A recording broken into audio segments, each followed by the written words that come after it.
Hello there, welcome to the Saroy channel and welcome to my Omnibus series. I've got so many of these omnibuses that are going to come out so that you'll be able to listen to an hour's worth of stories, which I know you're going to love. You know, the thing is that telling stories is such a fine art, and it's something that was practiced hundreds of years ago when people didn't have the technology that we have today.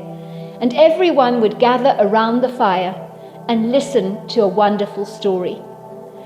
And also, what is so wonderful about a story is that personally, I think it is the best way to go to sleep. Every night when I go to bed, I always listen to stories. And that's something that parents used to do with their children. It's something that they still do with their children.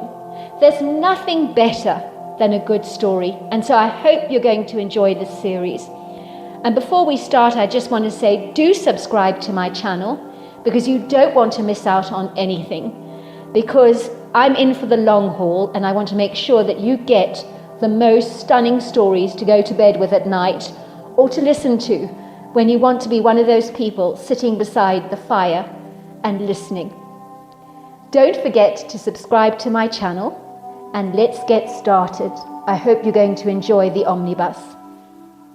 Dear Sarah, and all your lovely listeners, my name is Grayson, although people often call me Gray for short, and I'm from North Carolina, which is situated in the southeastern part of the United States, with Charlotte as our main city. North Carolina is without question an exquisite part of the world, with beautiful vistas, scenic imposing mountains, dreamy forests, awe-inspiring sunsets, and shorelines that stretch for miles, and so much more. I grew up in a rural area here with my two older sisters, Bonnie and Tabitha. I was raised in the 80s on a small sweet potato farm by both my parents. We lived in a rather enchanting old shabby farmhouse, but although charming, it wasn't in the best condition. It was in desperate need of a loving makeover and renovation. But my parents kept stalling any building projects. They simply hated the idea of all the appalling upheaval and chaos that a building project would obviously ensue, not to mention the steep crippling costs of renovation that they would sooner rather avoid. We were not wealthy by any manner of means, and money was always rather tight, as our sweet potatoes were not a vast sizable enough crop to procure a large enough profit for all of our needs. Yet we could not complain about anything, because life was rarely kind to us. We lived in an exquisite rural location, surrounded by gravel roads, ubiquitous areas of natural forest, creeks, ponds, silvery streams, verdant valleys and prairies, and for a young boy, the natural world was my quintessential playground, as we would go hiking, camping, mountain biking, exploring, fishing and engaging in all manner of outdoor pursuits, which invariably is what my family did over the years.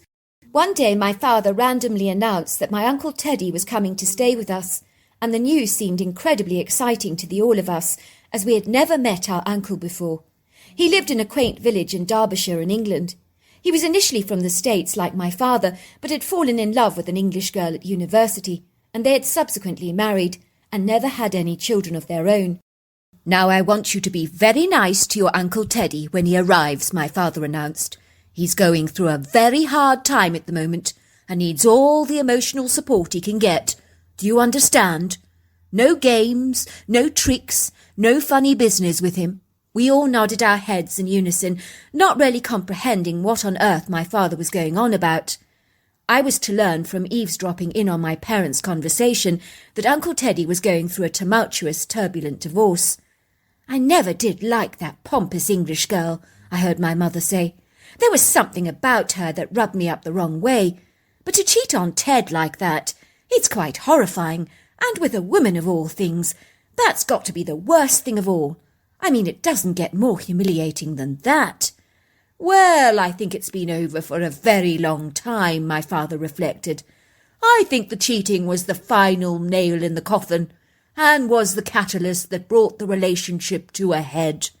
I think he'll be glad it's all finally over. He needs to move forward now and leave the past behind him. Onwards and upwards, as they say." "I'm sure you're right," said my mother. "But even so, relationships are not easy to get over, are they? I don't know what I'd do if you cheated on me. It would tear me apart." "Lucky you won't have to find out, dear," said my father, kissing my mother tenderly on the cheeks. "That's never going to happen, because I love the bones off you, my sweetheart." I must admit, when my Uncle Ted arrived at our home, even though I'd never actually met him before, he did look rather battle-weary, rather like a traumatised soldier returning from an arduous stint of duty in Vietnam, who had seen way too much and was overwhelmed by the issues of life. I could tell my languished uncle was so sad and heartbroken. He was pleased to see us, though, and remembered us when we were little. He brought us handbags all the way from Carnaby Street, made from potato sack fabric, along with T-shirts and the most fantastic posters of London punks that we just loved. My uncle's appearance was somewhat dishevelled, and he appeared rather thin and emaciated, as if he hadn't eaten for a long while. He did have a propensity to drink a little too much, which was worrisome for my father, who claimed that before my uncle moved to England, he had barely touched the stuff at all. "What has that dreadful woman done to my poor brother?" he confided to my mother. "I mean, the poor man is broken. He's a shadow of his former self. He's refusing to talk about the divorce. I can tell he's very aggrieved and distressed, the way he's tucking into that drink, as if it's cranberry juice. It bothers me greatly, it really does." "Well, drink is never the answer to your problems," reflected my mother. "It's emotionally healing to talk about your troubles. I also think a little light exercise would do him the world of good." My parents began to actively encourage my uncle to take regular walks around our property, and of course the surrounding rather remote rural area, which was indeed breathtakingly beautiful. "There's nothing more healing than a brisk walk in the countryside," my mother had assured him. "It will help you heal, Teddy, like nothing else I know. Nature is the best medicine for the soul." Before long, Teddy began to take my mother's advice, and he took regular walks in the countryside.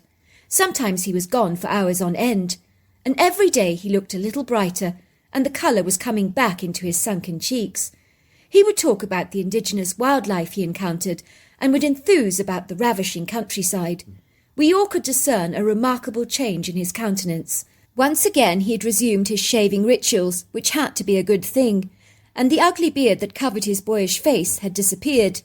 He was one of those men who just simply did not look good sporting a beard. Another promising sign was that he appeared to be paying much more attention to his appearance, and even my mother had noted a spring to his step.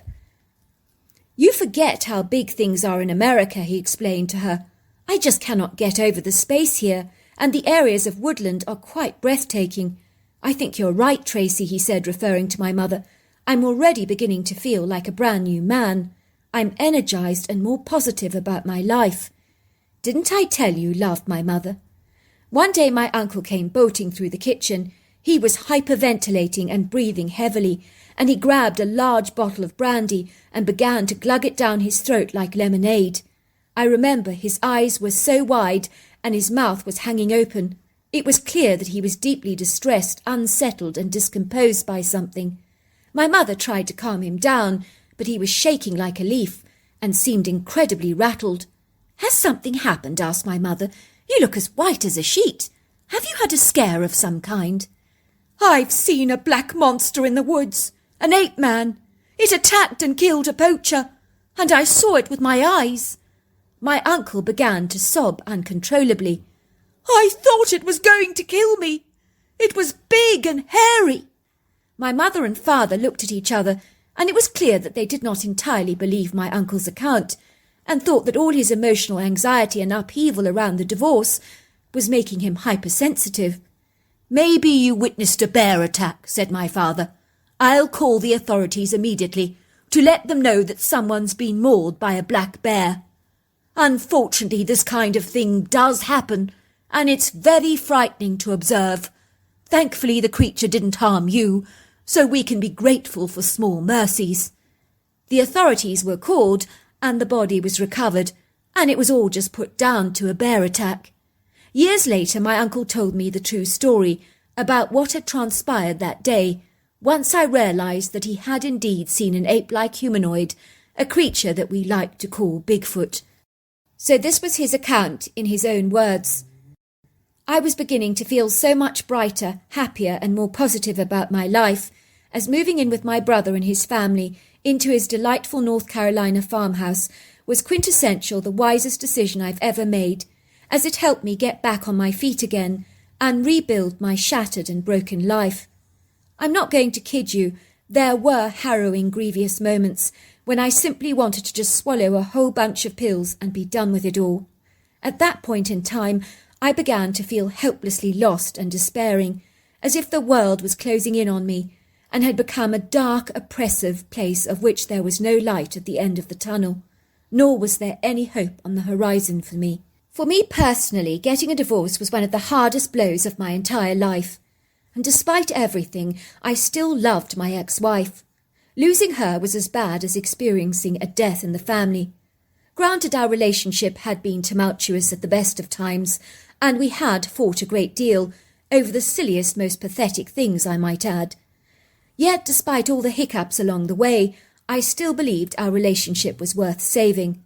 When my wife began having an affair with another woman, it was the cruelest, most underhanded blow of all, as I knew that I could never ever compete. When my wife informed me that she had secretly hankered after other women all her life, ascertaining that she had been a closet lesbian all along, I must confess that was paradoxical and incomprehensible for me to fathom. I had never guessed, even for a single moment, that she actually had leanings towards the other side. Finally, we both agreed that getting divorced was the only solution, especially considering my wife confessed that she had fallen head over heels in love with another woman. This woman looked like the female version of Arnold Schwarzenegger, without being unkind. She had a shaven head, tattoos and biceps on her arm that would make mine look puny by contrast. It was then that I decided that I needed to get out of England and return to America, as that would create a larger enough distance between the two of us to begin our new lives.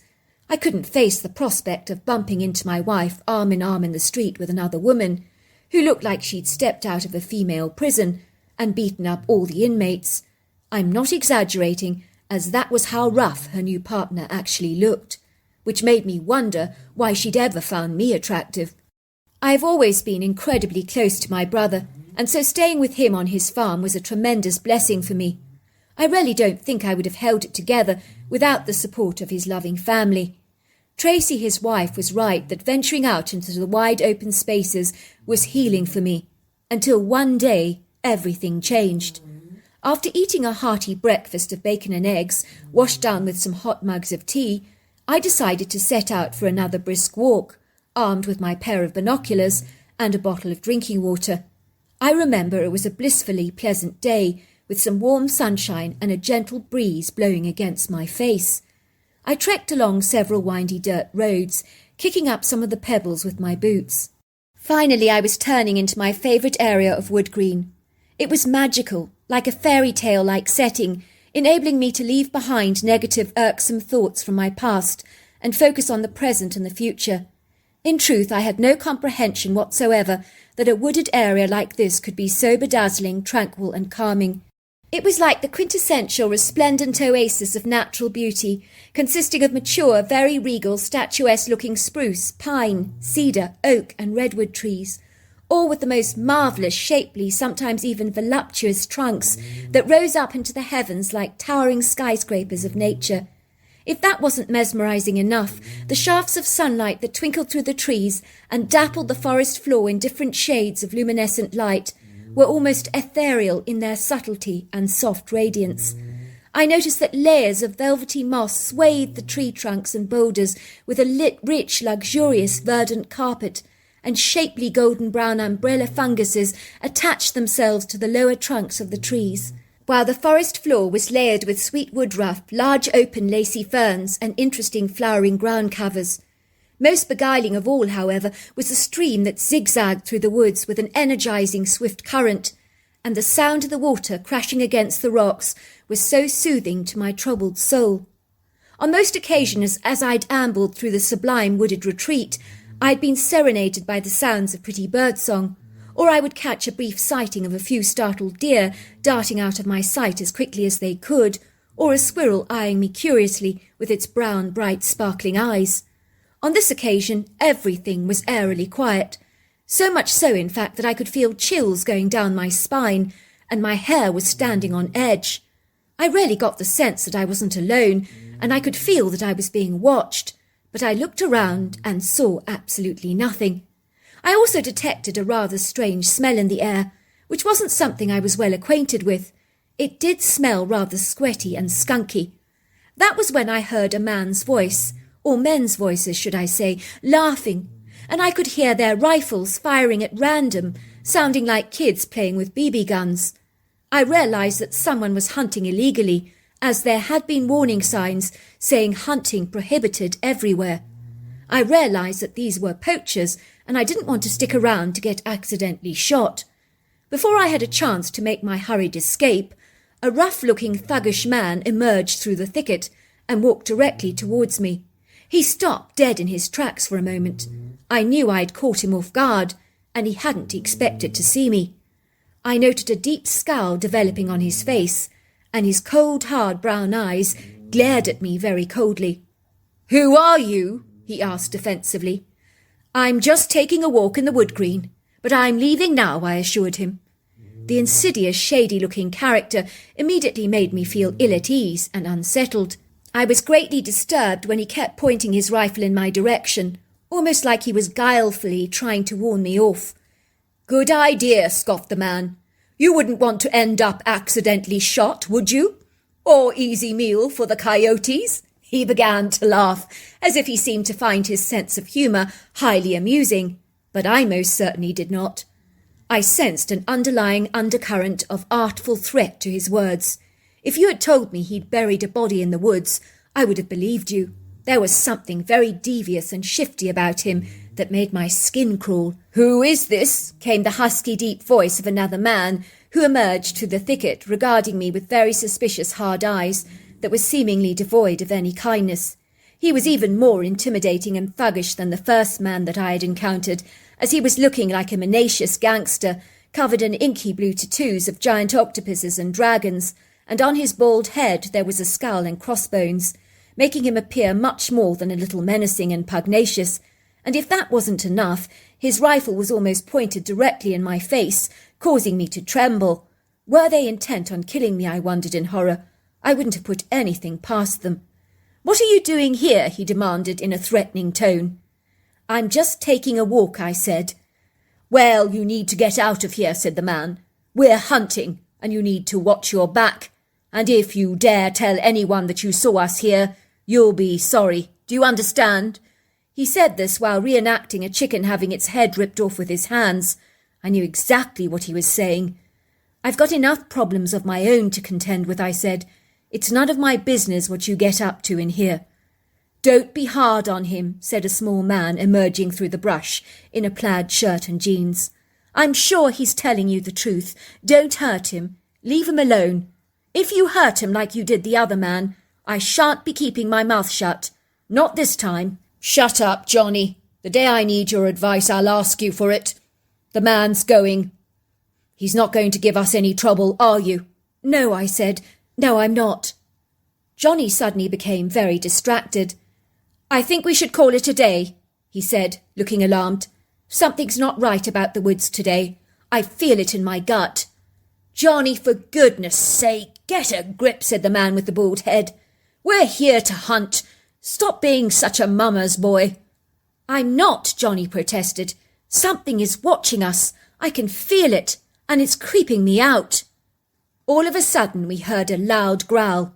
It was so discomposing that all four of us just stood, very still, hardly daring to move a muscle. The only way I can describe the sound to you was that it was deeper and more menacing than that of a lion. "What the heck?" said the bald man. "What was that?" Then I noted that the saplings began to sway backwards and forwards, and I could see the silhouette or dark outline of a large form. And then it peered in at us through the branches, pulling them away like a curtain, from 8 feet off the ground. And it possessed a dome-shaped head, and I can only describe that it looked like a humanoid ape. I was so startled and spooked by what I was seeing that I began to question my own sanity, for indeed I'd never seen a critter looking like this before. It was the most terrifying thing that I've ever seen in my entire life, and even a lion seemed like a pussycat compared to this monstrous, colossal, and very intimidating beast. I remember feeling my stomach twisting into hundreds of knots, and my heart fluttering so fast, so much so that I could hear every single beat reverberating in my chest really loudly. I knew beyond a shadow of a doubt that we were in the presence of an apex predator. "Kill him! Kill him!" shouted the man with the bald head. "Kill him now!" Two of the men began to shoot at the critter, but Johnny just stood there, frozen to the spot, seemingly unable to move a muscle. I realised that just like myself, he was also incapacitated by fear and overwhelmed by the horror of this surreal situation. The indignant, livid critter came charging through the brush like a rampaging elephant. He was incandescent with rage. He thundered aggressively towards the bald man, grabbing him violently by the shoulders and tearing the rifle out of the man's hand. I watched in absolute horror as he snapped this man's rifle in half, as if it was just a kid's toy, and threw it into the brush. I will never forget the absolute dread and sheer horror in the bald man's blue eyes. He'd been so cocky when he had approached me with such an aggressive manner, but he now looked like a petrified little boy, as his eyes grew round with alarm. I watched in amazement as he began to sprint away, all the while screaming, "No! No! No! Please, no!" In his attempts to run, he tripped a couple of times, but he was no match for this critter. Never in all my born days have I ever seen anything move as fast as this critter did. In a second he grabbed the bald man. He lifted him up by the scruff of his collar until he was staring directly into the man's eyes, with a very mean look on his face. For a moment the eyes of the bald man locked into the eyes of this beast. The critter then rolled back his lips, exposing his human-like teeth, and began to growl again incredibly fiercely. And I promise you that even the ground vibrated as he growled. All of a sudden, he tossed the man about 20 feet up into the air, where he came crashing down, landing on his head, which burst open like a chicken egg, and all the brain matter came oozing out onto the ground. I noted that the man who had initially approached me in the wood green had surreptitiously made his escape, leaving the two of us stranded, yards away from this ferocious, capricious and volatile predator. I was absolutely certain I was already dead, and I began to pray desperately as I saw my life flashing before my very eyes. Once the critter had killed the man, he went over to the dead body and kicked it several more times, and then he seemed to calm down. "Please don't hurt us," I cried out. "We weren't the ones shooting at you. We weren't going to hurt you." Johnny followed my lead. "No, we weren't going to hurt you. Please, please don't kill us," he begged. Whether the critter understood us or not, I have no idea, but there was a very evident humanness to his countenance that we appealed to. He stood still for a moment, studying us curiously through his deep-set dark eyes that seemed to no longer appear enraged. For a moment it was like he was looking straight through us, as if he could read our very thoughts. The critter suddenly seemed to become very relaxed and calm. It was like his aggression fully subsided. We were observing a completely different animal. To my amazement, he began to scratch and itch his back, and then in a nonchalant way he just strolled back into the wood green and glided away. Johnny and I remained frozen to the spot and did not move from our position for a long while.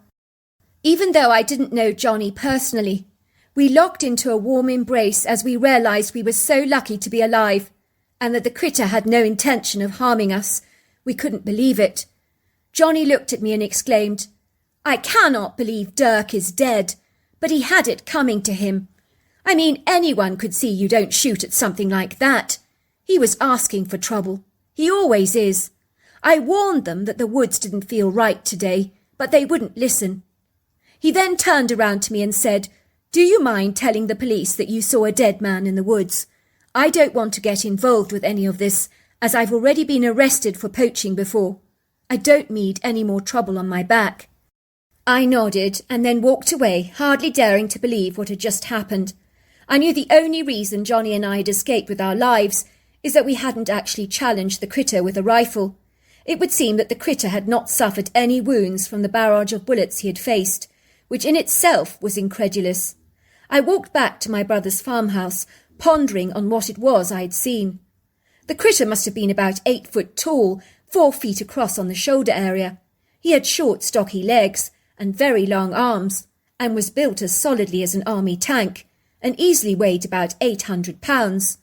I noted he was covered in long human-like hair that was dark brown in colour, but with a very distinct auburn hue in certain lights.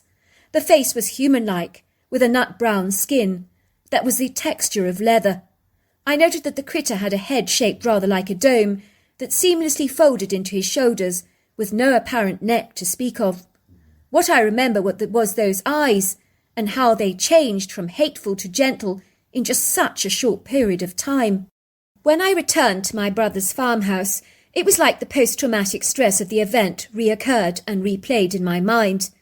I began to have the most horrifying flashbacks of the bald man's death. Even though he was an awful man, I wouldn't have wished his death on anyone. When I told my brother and his wife what I'd actually seen, I knew that they thought I'd seen a bear. But I know what I saw, and this was no bear. But I also perceived that unless they'd actually seen it themselves, how could they ever believe my story? I certainly wouldn't in their shoes. So there you are. That was my uncle's story, which even as a young boy, I failed to believe at the time. Yet it's amazing how things change, because in the twinkling of an eye, when I was walking through the wood green myself one day, I had an encounter with the beast that my uncle had described so eloquently. Possibly not the same one, but a critter fitting a similar description. Nevertheless, I'm very glad to inform you that the critter I encountered was benign. It was more afraid of me than I was of it. I encountered it quite by chance.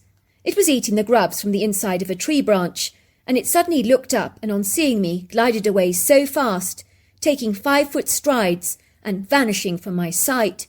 For days afterwards, I kept asking myself, did I really see that? Surely not.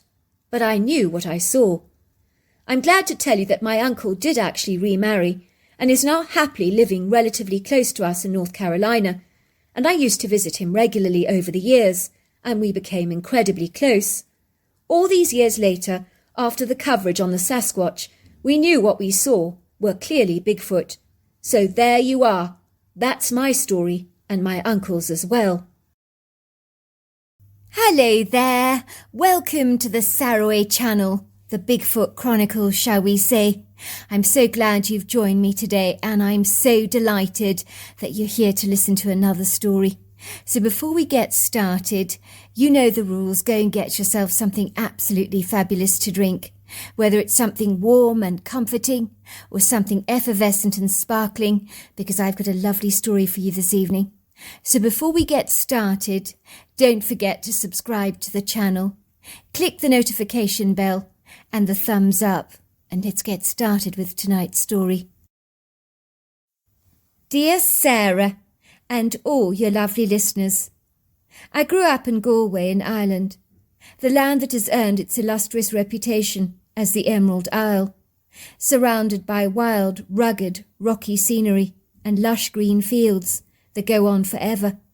My family lived in one of those traditional stone-gabled walled white cottages with a thatched roof and a very bright red front door, which always looked particularly arresting and eye-catching against the visually awe-inspiring viridescent greens of the countryside. It would seem the tumbling pink wild roses, mingled with the wispy curls of purple wisteria, weaved their glorious delicate foliage over the front facade of our home, giving the cottage a Hans Christian Andersen fairy tale feel about it, which I never truly appreciated until later on in my life, when I realised just how idyllic my life on the Emerald Isle had actually been. Everything about growing up in this part of the world was both enchanting and magical. There were people who talk about the legends of the Fae, many who claimed to have had sightings of humanoid fairies, stories I took with a large pinch of salt, but many believed were absolutely true. I was not immune to the idiosyncratic or bizarre occurring in my early life. I experienced a plethora of very strange situations that opened me up to the distinct realization that our world is not as it may seem. For many, our world might be as straightforward as a chocolate cake with vanilla frosting, and that's about it.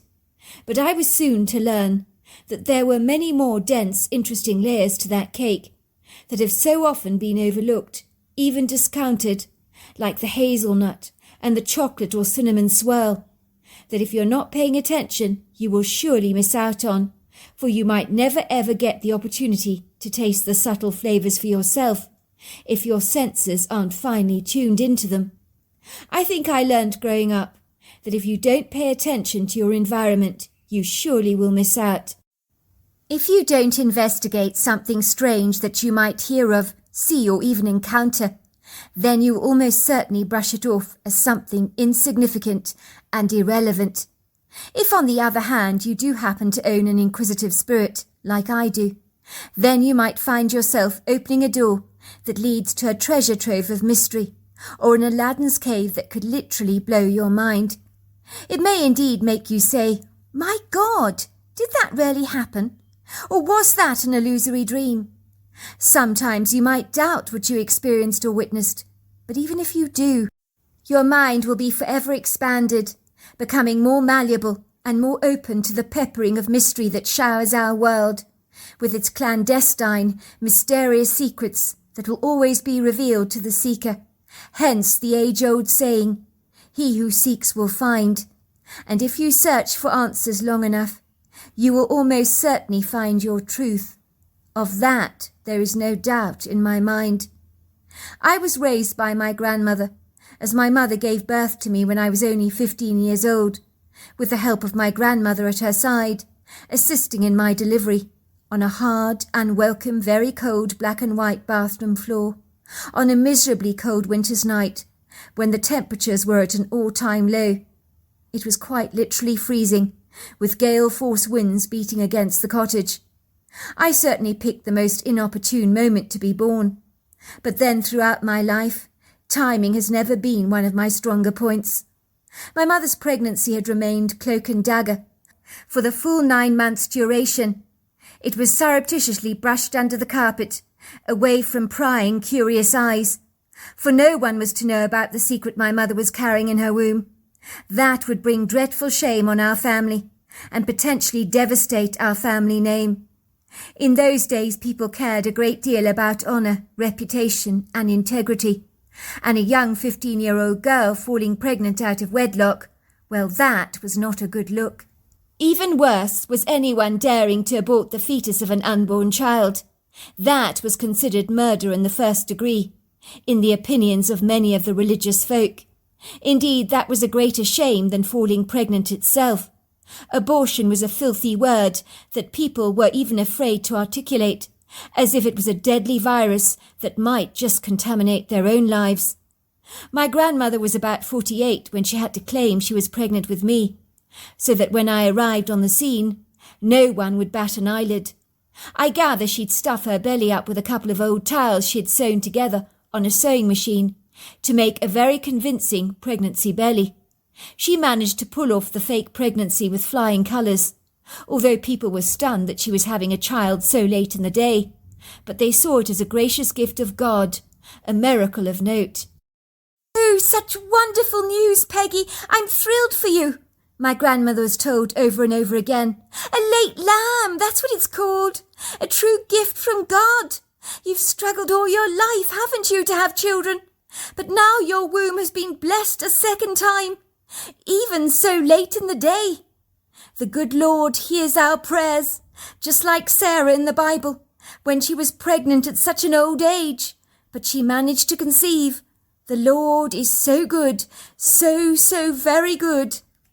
My grandmother told me that she felt like she was playing a part in a movie of the expectant mum-to-be. "I almost began to believe I was actually pregnant with you," she told me. "People would come up to me and talk to me about my expected baby and ask me whether I thought you were going to be a girl or a boy, what I'd actually call you when you did arrive on the scene. Many thought if I was born a girl, I should be called Grace, as that was a gift of God. When my birth mother Shannon was heavily pregnant with me, and was showing so obviously in her last trimester, She was no longer seen around town for those 3 months. So my grandmother would claim that my mother had been suffering from dreadful fainting fits and a mysterious illness that had become her, that the doctors were unable to diagnose, so that no one would be able to discern the true deception occurring under their nose in plain sight. When Shannon's pretty face did re-emerge in our town again, the mysterious illness had miraculously been diagnosed, and she declared she'd been dramatically healed. Believe me, it's not easy to keep secrets in a small town. A whiff of something smelling slightly off on the wind can get the entire community whispering behind closed doors, over stone walls, in local stores, pubs and church corridors. And believe me, when the gossip starts, it can be like a Californian wildfire, almost impossible to put out. My grandfather Frank was a man who'd never lied a single day in his life, so pulling off this fictitious charade in front of the townsfolk had been a momentous struggle for him. But I think our family's reputation overruled his desire to be honest. He persuaded himself that being deceptive on behalf of the family honour was a price well worth paying, but it wasn't easy for him by any manner of means. In the early years of my life, I always grew up believing I was my grandmother's daughter, with an older sister, Shannon, 15 years my senior, who was actively involved in my life, and like a second mother to me, until I was 10 years old, when she went to America to visit relatives and never came back home. At the time, I was completely devastated when I learnt she'd met a very nice American suitor called Seamus and was now living in Montana on his ranch, and they were soon to get married. I knew I was unlikely to see my sister for a long, long time, if history was anything to go by. Let's just say when Irish immigrants left the Emerald Isle in 1845 for the Americas, due to the dreadful potato famine that had decimated their food supply, they never came back, like so much of my family line, who were now living in America. Some who'd been born in America, and subsequently had never visited the Emerald Isle for themselves, but were nevertheless very proud of their Irish ancestry, of which there were notable celebrations on St. Patrick's Day throughout the United States, where people of Irish ancestry congregated together in bars and down the streets, wearing green regalia. Love is a very strange thing, my grandmother had explained to me, trying to justify to me why my mother had abandoned her life in Ireland. Like an old pair of green socks, she wanted to exchange for some bright red, blue and white ones, with pretty patterns of stars and stripes. You know, it creeps on you unaware. There's absolutely nothing you can do about it. Your plans have to change exponentially. Your life has to change. My grandmother had made falling in love sound like a very unfortunate, inopportune disease you contracted that put a spanner in the works, upset the apple cart, turned your whole life upside down. It certainly had succeeded in doing that to mine. I missed my sister Shannon dreadfully, and a bright spark had gone out of my life. I quickly began to reminisce over the wistful sound of my sister's tumbling laughter coming from the kitchen, or watching her hovering dutifully over the oven with her gloves on her hands, bringing out a freshly baked loaf of piping hot bread that would fill our kitchen with the most amazing smells. She'd look up at me and say, "Dotty, are you hungry? How about some nice warm bread with butter and strawberry jam for you?" I would say, "Yummy!"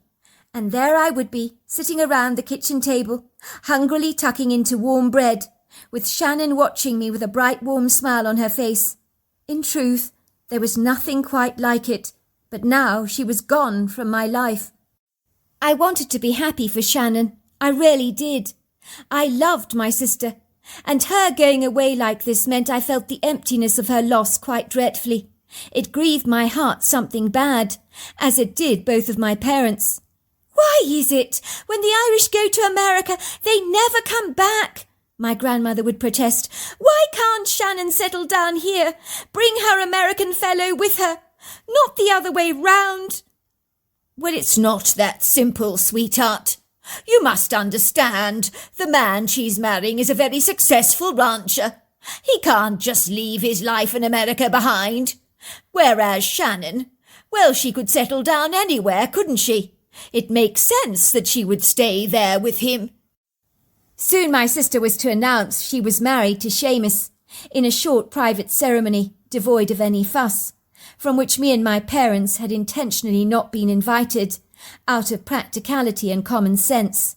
Shannon would have loved nothing better than for us to be in attendance on her big day, but she didn't want my parents spending a vast fortune to make that quintessential trip over to America just for her wedding. In those days, travel like this was a huge deal, usually left for the more affluent and wealthy. It was an extravagant expense they could ill afford. My mother read us her letter around a crackling fire that was burning away merrily in the hearth, while we listened to her fabulous descriptions of her special day. We had to close our eyes tightly, pretending we'd been there all along. But her delightful letter did make us laugh, and me miss her all the more. I felt a very close attachment to my sister, for reasons I could never explain, that one day would become all too obvious to me. What can I say, Mum, Dad, Dotty? I missed you so much. It was such an awful shame you weren't here to enjoy the wedding with me. But I did mention you in our small celebrations, and everybody drank to you, toasting you, while you were possibly fast asleep in your beds. Given the time difference, of course. I wore a very simple white dress for the day, that I didn't even buy from a bridal shop. It was a kind of dress I can wear again. You know me. Practicality is my middle name. We had a fabulous wedding cake, prepared for us by an illustrious baker in town. We went for an ordinary vanilla sponge. The cake unfortunately got knocked over by one of Seamus's golden Labradors called Doffman. I think he knocked the cake over on purpose when his tail went thrashing against the table and dismantled the whole thing. It went crashing violently onto the ground, landing on the floor in an unretrievable mess, so we never even got to cut the cake. Both Doffman and the other yellow lab, Viola, gobbled up the entire cake between the two of them, and spent the whole of the next day lying on their backs with extended stomachs and tongues hanging out, trying to digest the thousands of calories that they had ingested in a single sitting. Everyone thought it was hilarious, and Seamus said at least his dogs had thoroughly enjoyed the wedding, almost as much as we did. Our only regret is you weren't there. I know it's not easy not to have been involved in her wedding, but it's for the best, said my mother. It was so thoughtful of Shannon not to invite us, and I mean that literally. She knows we'd have insisted on coming, and the cost of those air tickets, oh goodness gracious, they're through the roof. I know Shannon would like us to come to America, but on our own terms, when we can make a big holiday of it, a once-in-a-lifetime adventure. She's always been such a thoughtful, considerate girl like this, and she certainly seems to have found herself a wonderful husband. We must all be very happy for her. One day when I returned home to Rose Wisteria Cottage, an hour earlier than was expected after visiting my best friend in town, I could hear both my parents arguing loudly in the kitchen, and the heated altercation seemed to permeate the heavy walls of our cottage. They'd obviously not heard the sound of my clattering bicycle rolling down our cobblestone pathway, or the rattling sound of it being haphazardly flung against the old stone shed. I was not exactly quiet on my approach. My clamorous, indelicate boots were noisy as I marched to the front door, flinging it open, slamming it behind me with a loud bang. I trotted down the passageway, stopping short outside the kitchen door. I think both my parents were far too distracted to notice that I'd actually returned home. I remember my ears were flapping like an elephant. They never argued, so their uncharacteristic raised voices of discord grabbed my attention almost at once. I wanted to know what on earth was going on, so I surreptitiously eavesdropped outside the door. What had irked them so much to get them so hot under the collar, I wondered. By nature, my even-tempered, insouciant parents were very chilled, easy-going, mellow folk, who rode the storms of life harmoniously, with an impressive ease, not allowing any hiccups or bumps on the journey to get them down. But on this consequential, indelible afternoon, I could feel an incongruous tension brewing in the air. I was always by nature a curious child, so I stood outside the kitchen door soaking in their words like a dry sea sponge, trying to make sense of what they were actually saying, but making no sense of anything at all. You have to tell Dotty. I could hear my father's booming voice. This secret has gone on long enough. Does she not deserve to know the truth? Besides, you don't have a choice in the matter, now that Shannon is involved. But you can't possibly tell Dotty the truth. It would break her heart, don't you see? It would make her believe her whole life was a lie, came my mother's pained voice. That's just it, Peggy. Her whole life has been a lie up to now. She needs to know the truth, does she not? She needs to know who she is. Besides, now that Shannon wants Dotty in her life, there is not a brass farthing we can do about it. You do realise that she holds all the trump cards, unless, of course, we choose to be unreasonable. I certainly don't want to turn Shannon against us, but that's what we'll do if we kick up a fuss over this. We have to do what she says in this matter. The choice is not ours to make. We don't have that kind of luxury on our side. But don't you see, Frank? Sometimes it's best to leave things be. It's so much better that way. When you throw a stone in the water, what happens? It has a ripple effect, doesn't it? What will be the repercussions of telling a child something like this? I think we must phone Shannon at once. Tell her the idea is extremely ludicrous. We can't do this to little Dotty so late in the day. She's 10 years old, for goodness sake. She's so settled. She's happy. This will only confuse her. And going to America? No, I'm sorry. That's crazy. When will we ever get to see her again? America is a long way away, is it not? I'm sorry, Peggy, but this is not about you. Nor is it about me. Nor is it about us. It's about Shannon and what she wants for little Dotty. We have to respect her wishes. It's the ethical thing for us to do in the circumstances, don't you see? I immediately barged into the kitchen. I was a spirited young girl, and if my parents were keeping a secret from me, I wanted to know all about it. "What are you keeping from me?" I demanded, resting my little arms on my hips obstinately, as my steely blue eyes swept assertively from my father to my mother. "Well, what are you not telling me? I want to know." I was stamping my feet pugnaciously.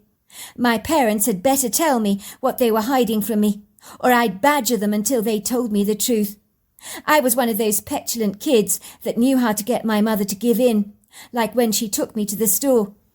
I had learnt a little confrontational pestering here, some impassioned nudging there, would go a significantly long way to getting exactly what I wanted.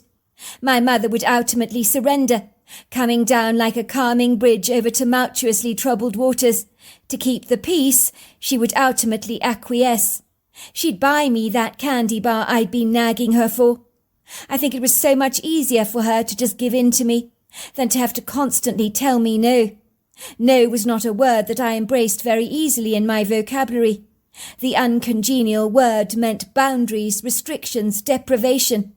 I think my mother found no an exhausting word when dealing with a daughter as tenaciously headstrong and presumptuous as I was. I could see relief wash over my father's face, as if my eavesdropping had somehow brought an end to a troubling secret that they had hidden away from me for so many years, that was now being forced to come out, like the last toothpaste in the tube that grudgingly decides to show itself after a great deal of coaxing, prodding and squeezing. My mother's face had paled. The colour had vacated her skin so that she became a ghostly shade of white. I could see a lugubrious glaze in her regretful eyes, and her dejected, sorrowful head dropped to the ground, almost as if she was ashamed. She was definitely avoiding my gaze.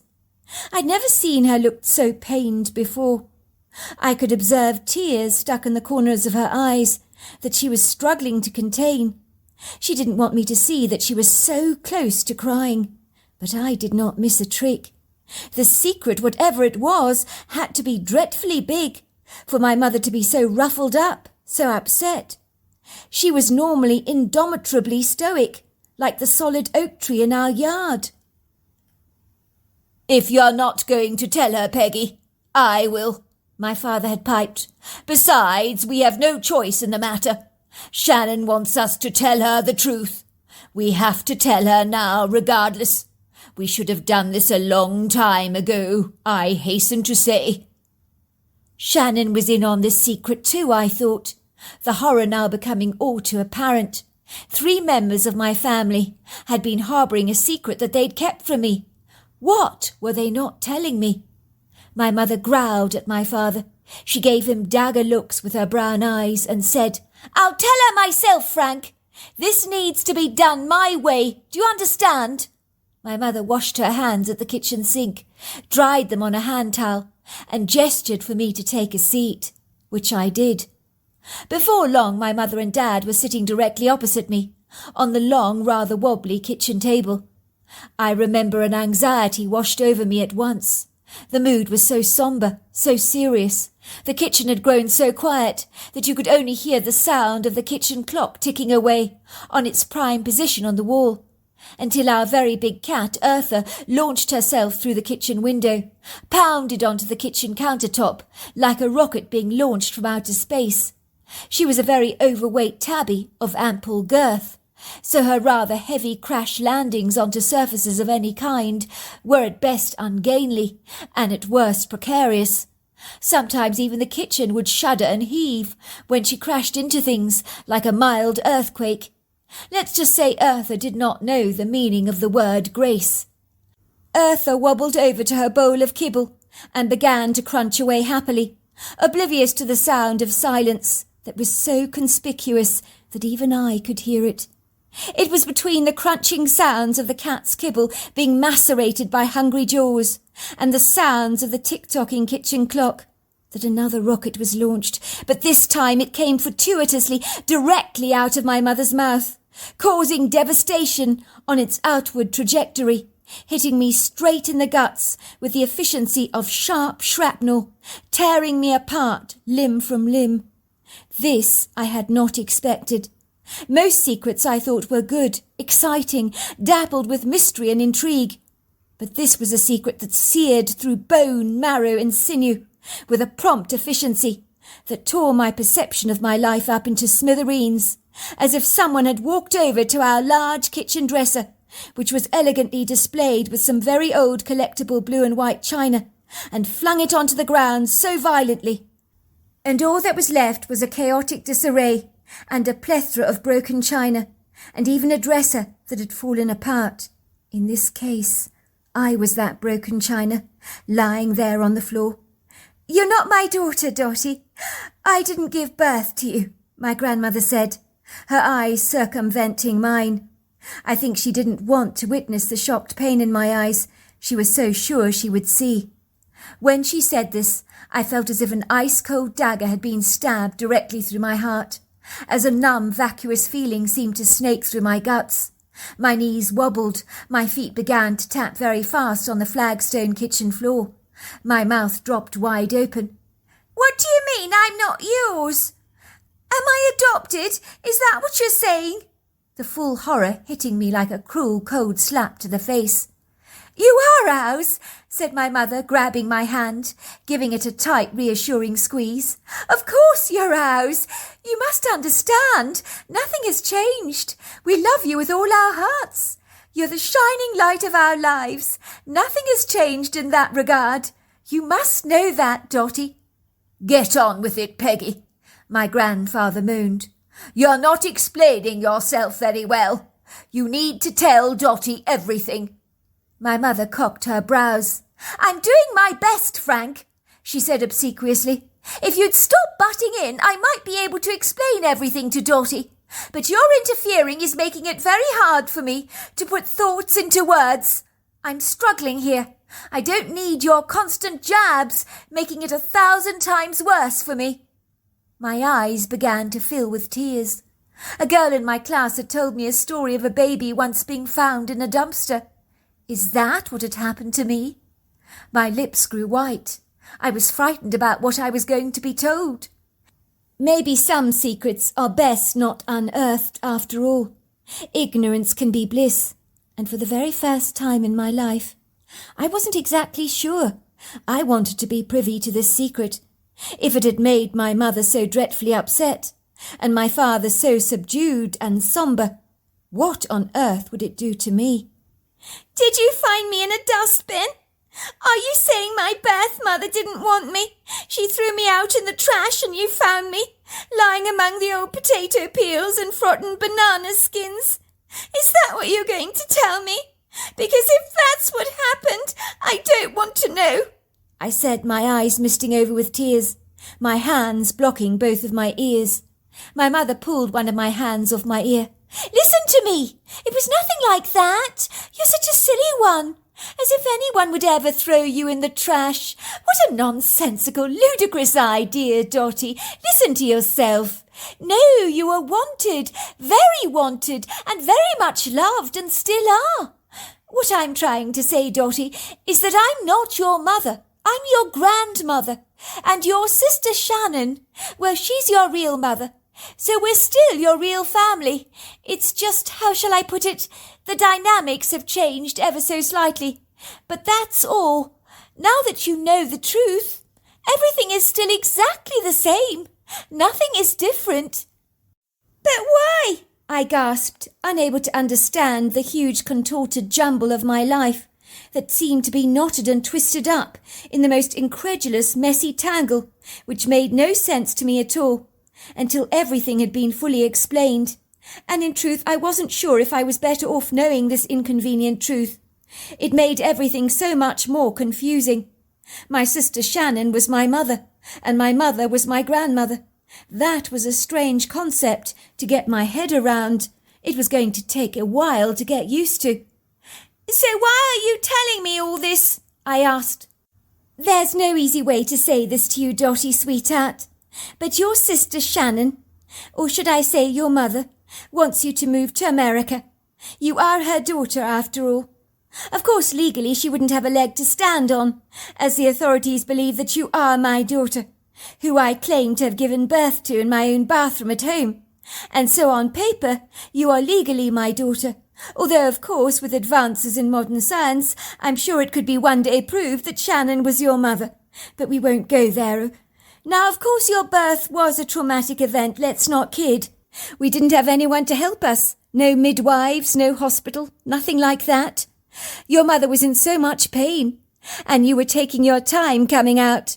But finally we managed to successfully deliver you on the coldest, most windy night of the year.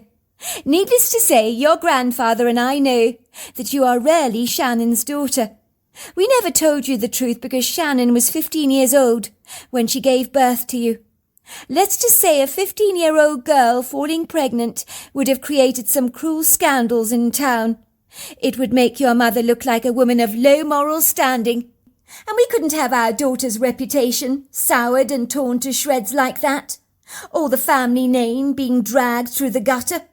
People would likely have pointed fingers at Frank and me, saying we'd raised our daughter to be a harlot. You know how people's tongues can be so cruel, so unkind, so vindictive. Shannon didn't deserve that, nor did we. Let's just say her unfortunate frolic with a young man in a haystack would never have happened if she hadn't been so bladdered on that fateful night, when she was not fully aware of what she was actually doing. You see, Dotty, drink can blow away your inhibitions, make you do things that in the cold light of day you would never be persuaded to do. But who is my real dad? My grandmother looked sorrowful. Even your mother doesn't know the answer to that question, sweetheart.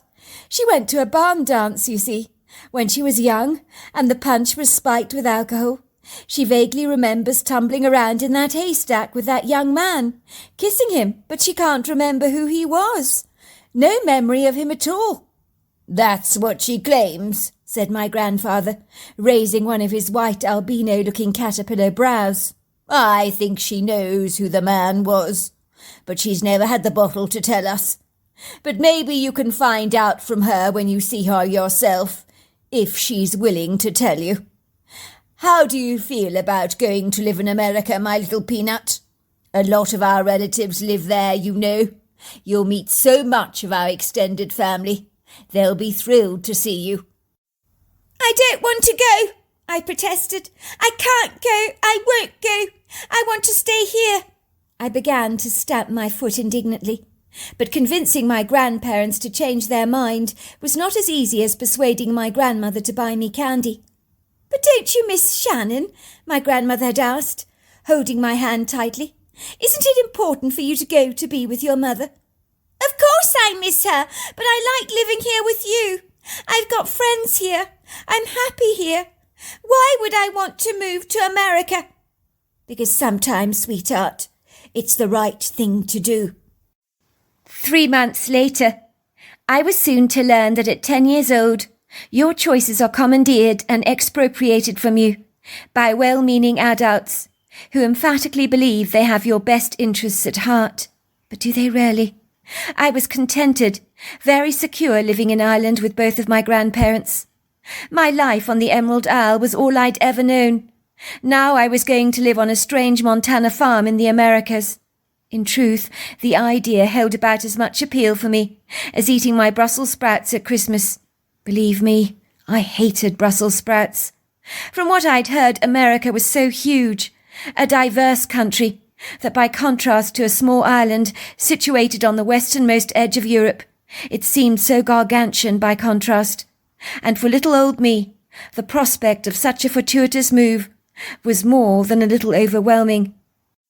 In truth, I've always preferred small, intimate places, not huge, sprawling, never-ending spaces where you could potentially get so hopelessly lost. By all accounts, the mere thought of being thousands of miles away from my grandparents brought on a morbid attack of the blues.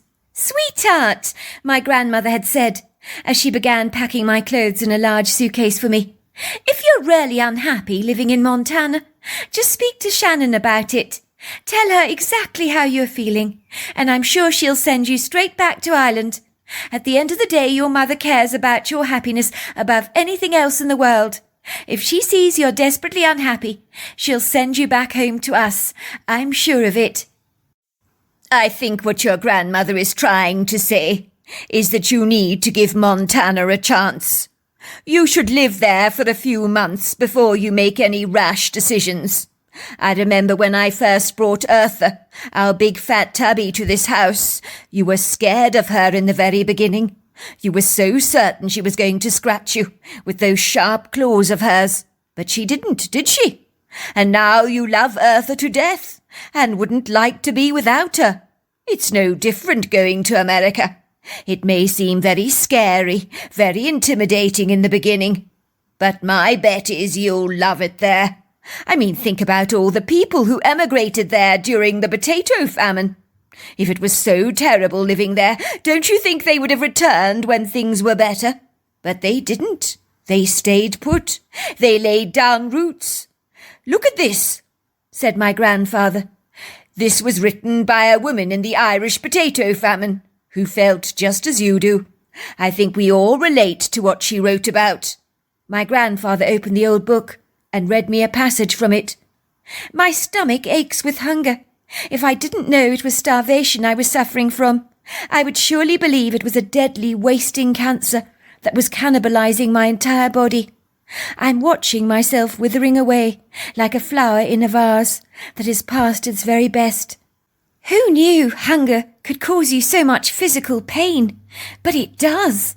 My stomach gnaws at night, keeping me from sleep. I feel as if I'm being eaten alive by rats from the inside, and every part of me aches and groans. I'm only 22 years old, but I feel as if I'm going on 85, for my body has become feeble, weak, very frail, and everything I do is a monumental effort. I'm not even sure if I will make the trip to America, but she is my only beacon of light in these stormy, tempestuous seas. I hope she can be my refuge. I really do. But only time will be able to tell. So many of us are prepared to take the risk of embracing a whole new life, away from what we've ever known. We have nothing to lose, for there is nothing left for us here, only a certain death, which I do not want to embrace." So there you are. You see, this woman's only hope was to go to America. It couldn't have been easy for her, but she made it. and I gather procured a fabulous life for herself. And so can you, Dotty. I'm quite sure about that. I remember on the flight to America, I was escorted onto the plane by an air hostess who kept constant vigil over me. I will admit I was desperately nervous about flying when the plane took off into the sky, but I was still intrigued about the journey that lay ahead of me. It was when I arrived at the Bozeman Yellowstone International Airport that I began to feel twitchy and nervous. I knew I was in a different country. You could feel it as clearly as the wind blowing against your face. The different American accents that filtered in the atmosphere did not carry the ring of the Irish accents of home that I knew so well. The kindly air hostess collected my suitcase, put it on the trolley, and we glided through customs where her eyes scanned the people, who all had signs raised up above their heads. They were waiting for the exiting passengers, one of them that was clearly me. "Oh, there you are," said the air hostess, rolling the trolley over to a man who had a sign with my name on it that read Dotty Hennington. "You'll go with this nice man," she told me. "It's been lovely to meet you, Dotty Hennington, and welcome to America. I'm quite sure you're going to love it here." "Thank you so much," I said. "Thank you for looking after me during the trip." "It's only a pleasure, Dotty. Have a lovely trip, won't you?" My legs had wobbled unsteadily. I hesitantly climbed into the taxi. I would be taking a 3.5-hour drive to my mother's farmhouse in Montana.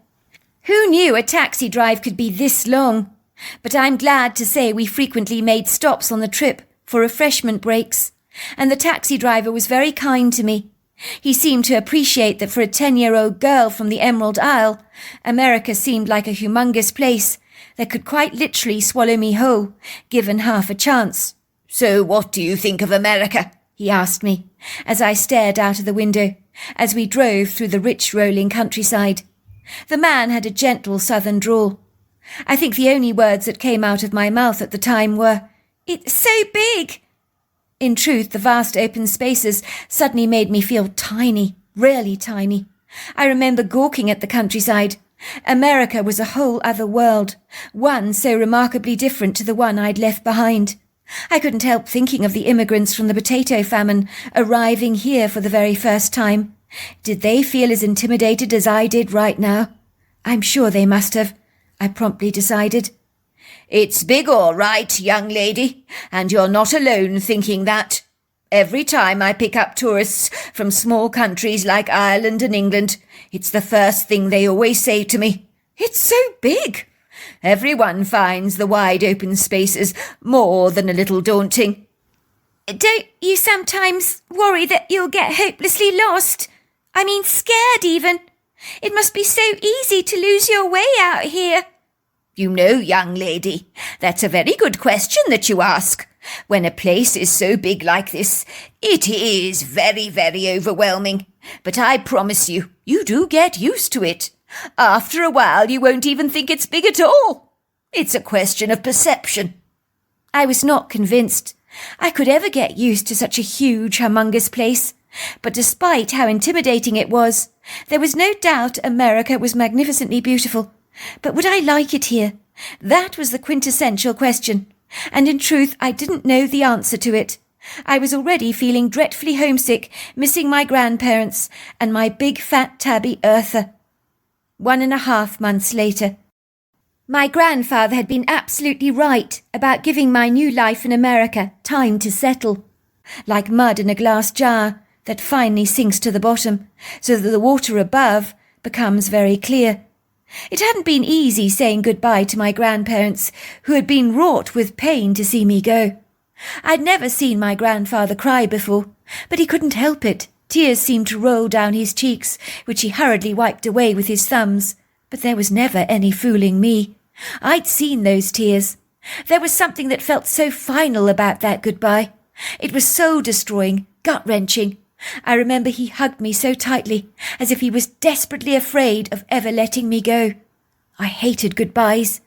"Don't be sad," Pops I'd said to him. "Forgive me, sweetheart. Look at me. I don't know what's come over me. I've got all over emotional. I'm just very sad to see you go. But you'll be back for a holiday, I'm sure, any time soon." He said the last part of the sentence as if it was an impediment to actually believe, as America seemed far, far away. Let's just say in those days travelling by plane was not as common or unremarkable as it is now, and so lugubrious goodbyes always seemed to leave behind that bitter aftertaste that you could never fully expunge. I know in my heart an ominous sinking feeling consumed my focus. I would secretly wonder if I was ever going to come back to Ireland again. For a young 10-year-old girl, it was a personal Armageddon-like experience, when your life as you know it is turned upside down and torn wide apart. But there was nothing I could do but to acquiesce to wherever the journey would ultimately take me. Let's just say my mother Shannon and her husband Seamus made me feel incredibly welcome in their very charming Montana farmhouse. So I settled in pretty seamlessly. I could see why my mother had fallen for Seamus, even as a 10-year-old girl. He was big, ruggedly handsome, with a gentle southern drawl that I found quite heartwarming, and he was desperately kind to me. I would have fallen for him myself if I'd been my mother's age. He was like a great big cuddly teddy bear that you couldn't help but like, and he had both his eyes and both his ears were intact, unlike my own teddy bear. The house itself was worlds away from our poetic-looking farmhouse in Ireland, with its less than straight stone walls and imperfect charm. The house was symmetrical, with no joint or hinge out of place. It had wooden-panelled walls, wide plank floors, exposed wooden beams, huge open fireplaces, and simple open floor plans. The house was made from wood, built on 2 levels, with wide windows, a grey slate roof and walls painted in a pale peach colour, with a large wraparound porch that hugged the house, supported by slender columns. It was nestled cosily in the heart of a verdant valley, luxuriating under the shade of 2 huge oak trees, with sculptural boughs that seemed to be saluting anyone approaching the house, like 2 great big Grand Army generals. I was to learn that the property had been in Seamus's family line for many generations, and had been divided between him and his older brother Marvin, who was 15 years his senior. Let's just say after his parents retired, the land had been divided theoretically on legal documents between the 2 of them, but physically there was no dividing line between the 2 properties, just a verbal understanding between both men. Even though Seamus's brother Marvin lived in a farmhouse on exactly the same land, it would seem that he and his 2 kids, Finn 12 and Liam 10, who were both my cousins, were very much woven up in the daily, everyday fabric of our lives, like a tight tapestry. In truth, we were like an extended family, living under 2 different roofs on acres and acres of property. Of course, it had been an emotional reunion between me and my mother, after having realised she was so much more than just my sister. She was the woman that carried me in her womb, and clandestinely gave birth to me, on a cold, very unforgiving bathroom floor, terrified out of her wits, with my grandmother at the helm, trying to calm down her painful, frantic wails, and my anxious grandfather strutting up and down the passageway, asking my grandmother if everything was all right every few seconds. "I'm sorry I never told you that I was your mother. It wouldn't have been right at the time. You do understand that, Dottie? You understand why I asked Mum and Dad to send you to live with me. You are my daughter, after all. This is where you belong. You were the very reason staying in America was too hard for me. But you're here now with us, and that's all that counts. I'm so glad you've come." "So am I," said Seamus, embracing me warmly. "You're as good as any daughter to me, Dottie, and any children we may have in the future. Our home feels complete now that you've arrived. Your mother missed you desperately." Spring the following year. I remember it was early spring. It was magnificently beautiful in Montana. The scenery was breathtaking. The sovereign grandeur of the sculptural mountains that blotted the skyline with their billowing contours and stoic majesty were swathed in lavish sprinklings of white snow. The stone-washed grass had now turned the undulating valleys into a blaze of green, and the panoramic roof of the sky was a cup of crystal blue, with pleasant temperatures of between 50 and 70 degrees. One had to be mindful of the threatening Pacific storms that could so easily unleash their wrath on the environment, like a cantankerous contrary child having a hissy fit, so you might be left with unsettled weather for 3 days at a time.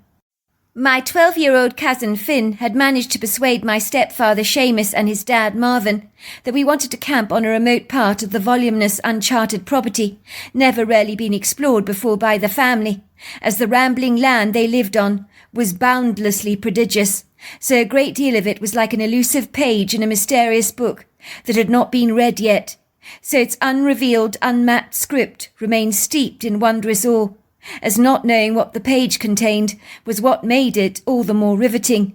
"I see," Uncle Marvin had teased. "You want to get as far away from the adults as is possible. Is that it?" "Something like that," said Finn, flushing, his skin going a rosy shade of pink. He looked rather bashful. "We just don't need the grown-ups breathing down our necks. Kids need space too. Dottie is telling us all the details about the Enid Blyton book she's been reading in Ireland. And those kids, Dad, they had the best adventures in the entire world. The adults were never involved until the famous 5 revealed the secret smugglers to the police or something like that. So they did their own thing, without the parents breathing down their necks all the time. Don't you see?" "I think I do," said Seamus, rubbing his hand through his hair. "So Dottie here is filling your head with all kinds of ideas, all that have one prerogative, that adults cannot be involved." He looked at me with a large grin on his face. "I think you're giving your cousins bright ideas, Dottie, that might just invite trouble. You've brought out the intrepid explorers in them," he teased. "I try my best," I said. "Sorry, Dad. I know you usually like to come camping with us, but we really do want to go on our own this time. Have an adventure all to ourselves. Is that too hard to understand? We don't mean to be rude, but you were our age once." "Don't I know it?" said Seamus, giving me a wink. "Oh, go on, let them go," said my mother. "Let them have a bit of fun, a bit of privacy on their own. You drive them over to a spot they fancy. We'll pick them up in the morning. How about that? They'll be fine, I'm quite sure. Besides, Finn is very responsible, and he knows how to use your rifle if needs must." Seamus gave Finn his rifle. Finn had been taught how to use it from a very young age. My mother had kindly prepared us cold boxes filled with meat, salads and bread rolls for a barbecue. Seamus gathered our camping gear together, and off we went in his truck, driving through some of the flowering meadows in his off-road vehicle, with his 2 golden Labradors in the back, who were barking excitedly and thrashing their tails. They loved any kind of adventure, even if it was just to drop 3 young children off on an uncharted part of the property. The off-road vehicle jolted and juddered over the uneven terrain, and Finn pointed out the area where he'd like us to be dropped off, a part of the property that was unfrequented and unexplored by the family. "Here, Uncle Seamus, this will do very nicely," said Finn. "This place is so cool. I fancy us camping beside the stream over there, on the fringes of that lovely wood grove, overlooking the mountains. This place is brilliant. It's perfect for us. Famous 5, eat your heart out. The invincible 3 have finally arrived." "You've chosen a perfect spot," said Seamus approvingly. "You're not just a pretty face, Finn. You're very shrewd. This is an excellent location." Seamus parked his truck, allowing the 2 golden Labradors, Doffman and Viola, to go exploring the terrain. They needed very little encouragement, their tails thumping excitedly as they galloped over the stream, running directly into the woods, barking happily, their noses clearly on a scent trail of a squirrel or a chipmunk. But Seamus knew with one whistle and his 2 obedient dogs would be back like lightning. "Do you need a hand setting up camp for the night?" Seamus had asked, his voice sounding eager. Finn looked offended, his mouth turned downwards into a scowl. "We don't need your help, Dad. We're perfectly capable of putting up our own tent, thank you very much. This is our adventure, not yours." "Fair enough. I know when I've outstayed my welcome," said Seamus, his face unable to hide his disappointment. I could see he'd have loved nothing better than to help us get the tent pitched, as he was a hands-on person who enjoyed getting his hands dirty. but he realised his services were relegated to being a taxi driver, and he was now surplus to requirements. "Well, I know when I'm not wanted," said Seamus, trying to suppress the spirited boy in him that was begging to come out. "I'll leave you be then, and I'll be here in the morning to pick you up." My heart was fluttering excitedly in my chest, especially when Seamus whistled and the dogs came running through the woodgrove towards him, returning to the vehicle and jumping inside, their tails still thumping enthusiastically. It was clear they didn't want to leave the woodgrove, not with their noses having been privy to some exciting brand-new scent signatures that they were not acquainted with. But where Seamus was, they would follow, like the rats in the Pied Piper of Hamilton. Seamus started up his vehicle, driving through some of the grass until he was gone, and it was just the three of us left to enjoy this wide-open space together. Let's just say we welcomed the liberating feeling this treasured moment engendered for us. It felt quite blissfully wonderful to be alone together. Like the Three Musketeers, or as Finn had so eloquently put it, the Three Invincibles. I kind of liked that. The name had a pleasing ring to it. What I loved about both my American cousins is they didn't look on me as a girl, so I felt like a very important part of this team. It was such a fabulous day. The temperatures were pleasingly warm for spring, but not too hot. The stream was magnificent, with crystal clear water that thrashed over the sculptural rocks with a feisty, spirited zestfulness that was almost playful, teasing even. We paddled in the cool water for a while, enjoying the feeling of its ice-coldness on our feet. Soon we decided it was time to set up camp, and Finn and Liam skillfully got the tent erected that was suitable for all three of us, where we could snugly cosy up together, 3 sleeping bags lying together side by side. I went off to gather kindling and firewood. I took a leisurely walk in the woodgrove. Some of the ponderosa pine trees in there were easily over 100 foot tall, along with junipers and limber pines that were not stunted in their growth by any manner of means. The forest smelt exquisite, like honeyed butterscotch mixed with earth and moss. I walked down the woodland trail, with a wicker basket in my hand, collecting the wood. I noticed that owing to the compact nature of the trees, that congregated together so tightly, there was only a scattering of light that twinkled through the open canopy. The forest was filled with the pleasant sound of the trilling bird's song. I observed squirrels and chipmunks scampering up trees, looking at me through their wild but inquisitive dark eyes. I scared away some timid-looking deer, and caused a few white rabbits to scatter. As I was gathering wood and kindling, I couldn't shake off the ominous feeling that I was not alone. Something or someone was watching me. I was sure of it. I reasoned with myself that in a forest there are probably unseen eyes everywhere, staring at you from obscure angles, like a reticent squirrel or even a forest bird. Who knew what could be watching you? I returned to the camping site heavily laden with my basket of wood, which I stacked in the neat circular fire pit that Liam had so diligently arranged. The prepossessing day was tranquil and calm, like an enveloping warm hug. It was a welcome relief after the rather cold, long-drawn-out winter we'd had. We hung around the stream, drank ice-cold lemonade from our ice boxes. Before long we lit up the fire pit. It began to smoulder. Whispers of white smoke meandered up into the sky. In a trice a crackling fire was burning brightly, snapping, popping and crackling. Finally the sun became fainter and fainter as she finally set over the horizon, smudging the sky in a colour wash of tangerines and burnt amber blush. It was soon graciously overtaken by the smudgy greyness of a pewter sky. Then, as if by a flick of a light switch, darkness was born without any apologies. It seized the sky like a black knight galloping across the ether on his inky stallion. I was pleased to see that the moonlight tonight was magnanimous and congenial, as an almost full moon cast her shimmering light over everything, smiling down upon us. Even the stars in the sky were so bright they looked like polished diamonds.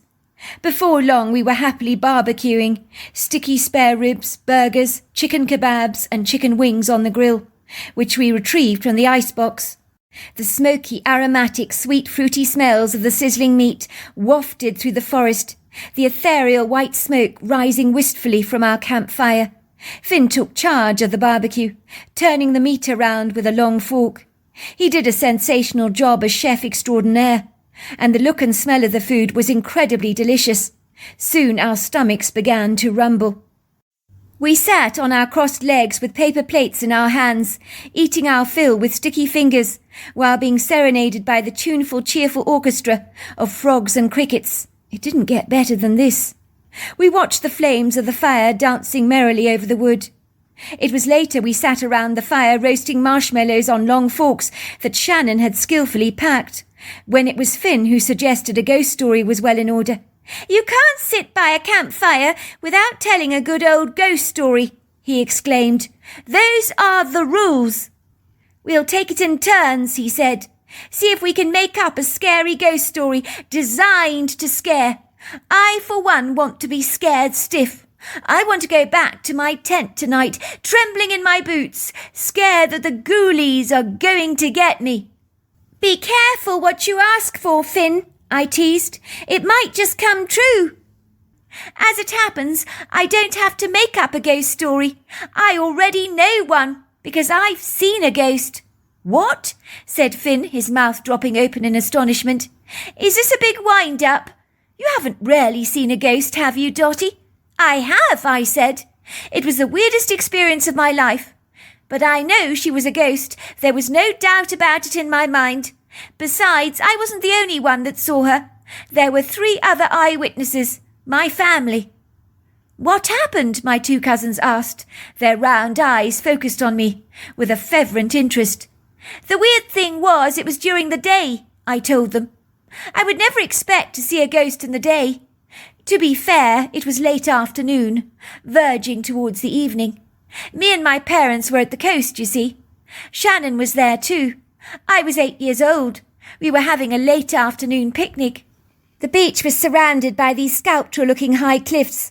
I was making a sandcastle in the sand. My grandfather was helping me make an impressive fort around the castle. It was a prepossessing afternoon, as seagulls squawked in the sky above us. The spirited waves crashed tempestuously against these high cliffs, and we were seated on this golden pocket of beach sand, which was sandwiched between these masterful high-rise rocks and stunning-looking cliffs that overlooked the rugged coastline and the turquoise waters of the sea. So there I was, patting my upside-down bucket filled with sand with the back of my trowel. I looked up to see this young woman wearing a white dress, running past me bare feet. I remember seeing her face so clearly. She looked directly at me. She looked like she'd been crying. Her cheeks were puffy, her eyes red. For a brief moment her eyes met mine. Then she just seemed to turn away and run. I asked my family who that girl in the white dress was, and no one knew what I was talking about. I was told that there was no girl in a white dress. But there was, I insisted. I saw her. No one took any notice of me, and then Shannon, moments later, pointed out to the top of the cliff. "What's she doing there? A girl in a white dress. What's she doing there?" asked Shannon. We all stared up at the top of the cliff, and we saw the woman in the white dress. It was weird, her dress was blowing in a blustery wind, but there wasn't that much wind on this day. "Oh my God," said Shannon. "What's she going to do? I think she's going to jump." We watched in horror as the woman jumped from the cliff directly to meet her deadly fate. There were jutting rocks piercing through the water to greet her on her dramatic descent. We watched in abject horror as part of the water became crimson. We saw it with our very own eyes, her dead body just floating on the water, bobbing up and down against the waves like a limp rag doll. Then she was gone. My parents naturally went to report the suicide to the police. That was when we learnt that we hadn't actually seen a real woman at all, but her ghost, that had been sighted on numerous occasions by fishermen visiting the area over the years.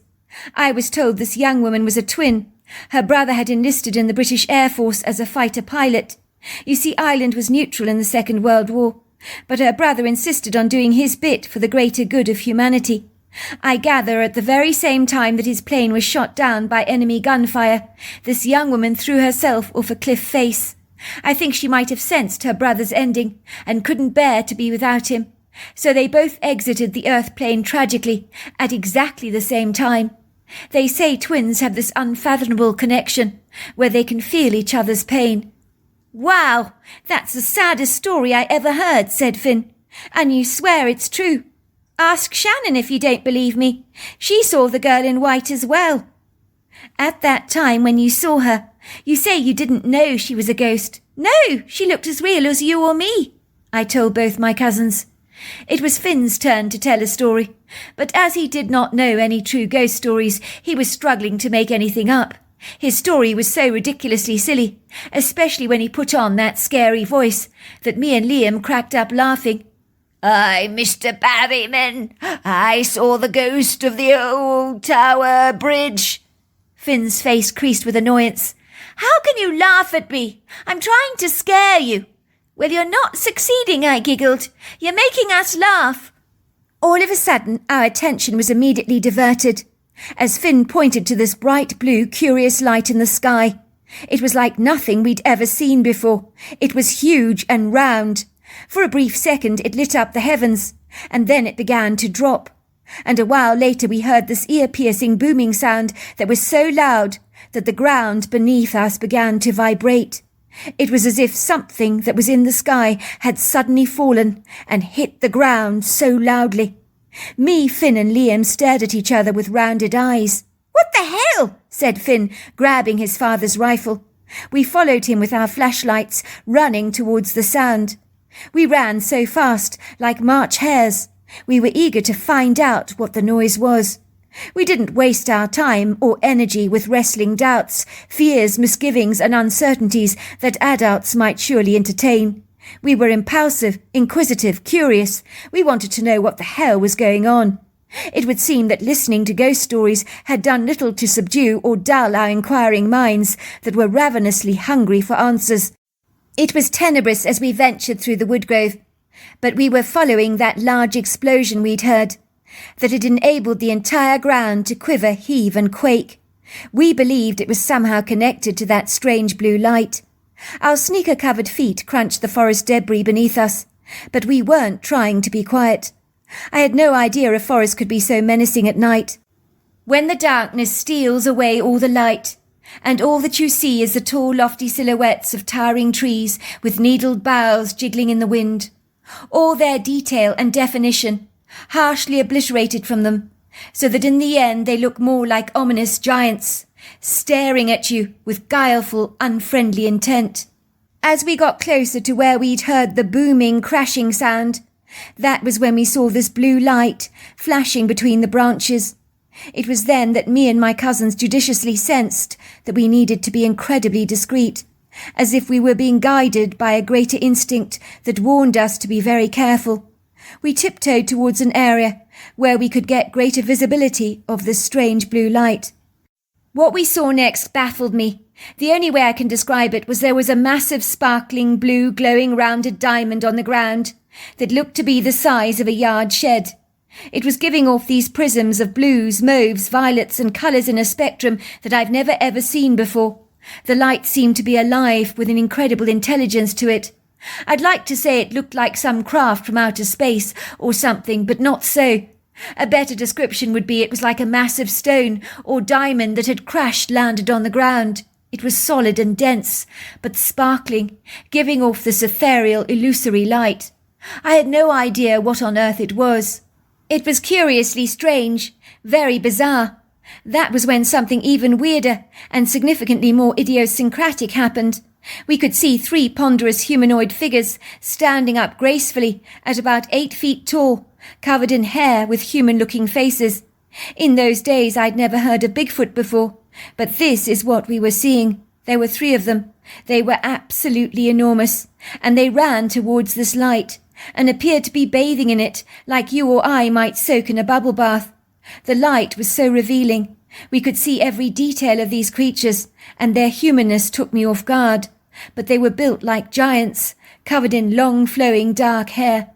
The creatures bathed in the light and enjoyed it. And then this big stone thing that had hit the ground so fiercely just lifted up on its own accord into the sky and was gone in just a whisper like that. And that was when we saw the creatures talking excitedly among themselves. I think one of them might have sensed our presence, as several small stones began to be flung in our direction, and in terror we ran through the woods as fast as we could, with these strange creatures running behind us. My heart was pounding violently in my chest, my breathing was fast and furious. Finn was screaming, "Run! For God's sake, run!" I could hear the heavy feet pounding behind us, and once we'd left the forest and returned to the safety of our tents, the creatures that followed us left us well alone. But Finn sat up at the door of the tent all night, clutching his rifle so tightly in his hands that his eyes were round and his face drained of colour. "What the hell? What was that?" None of us answered him. We didn't say a word. That's what shock does to you. It can rob you of any speech. In truth, I honestly do not know how we fell asleep that night, but we did. And in the morning I arose to find Finn fast asleep at the door of the tent, with the rifle lying limply by his side. "What the hell was that blue light last night? And those hairy human giants that were washing themselves in the light? What was it?" said Finn, trying to rack his brain for answers that we all knew would never be forthcoming. "Why did those things chase us away? And more to the point, who and what are they? And why are they connected to that blue stone or that strange light, whatever it was?" It was funny in the light of the morning, when everything is revealed, and nothing ambiguous can slink easily into the dark shadows and hide from your sight. It would seem our confidence was renewed, our curiosity once again provoked.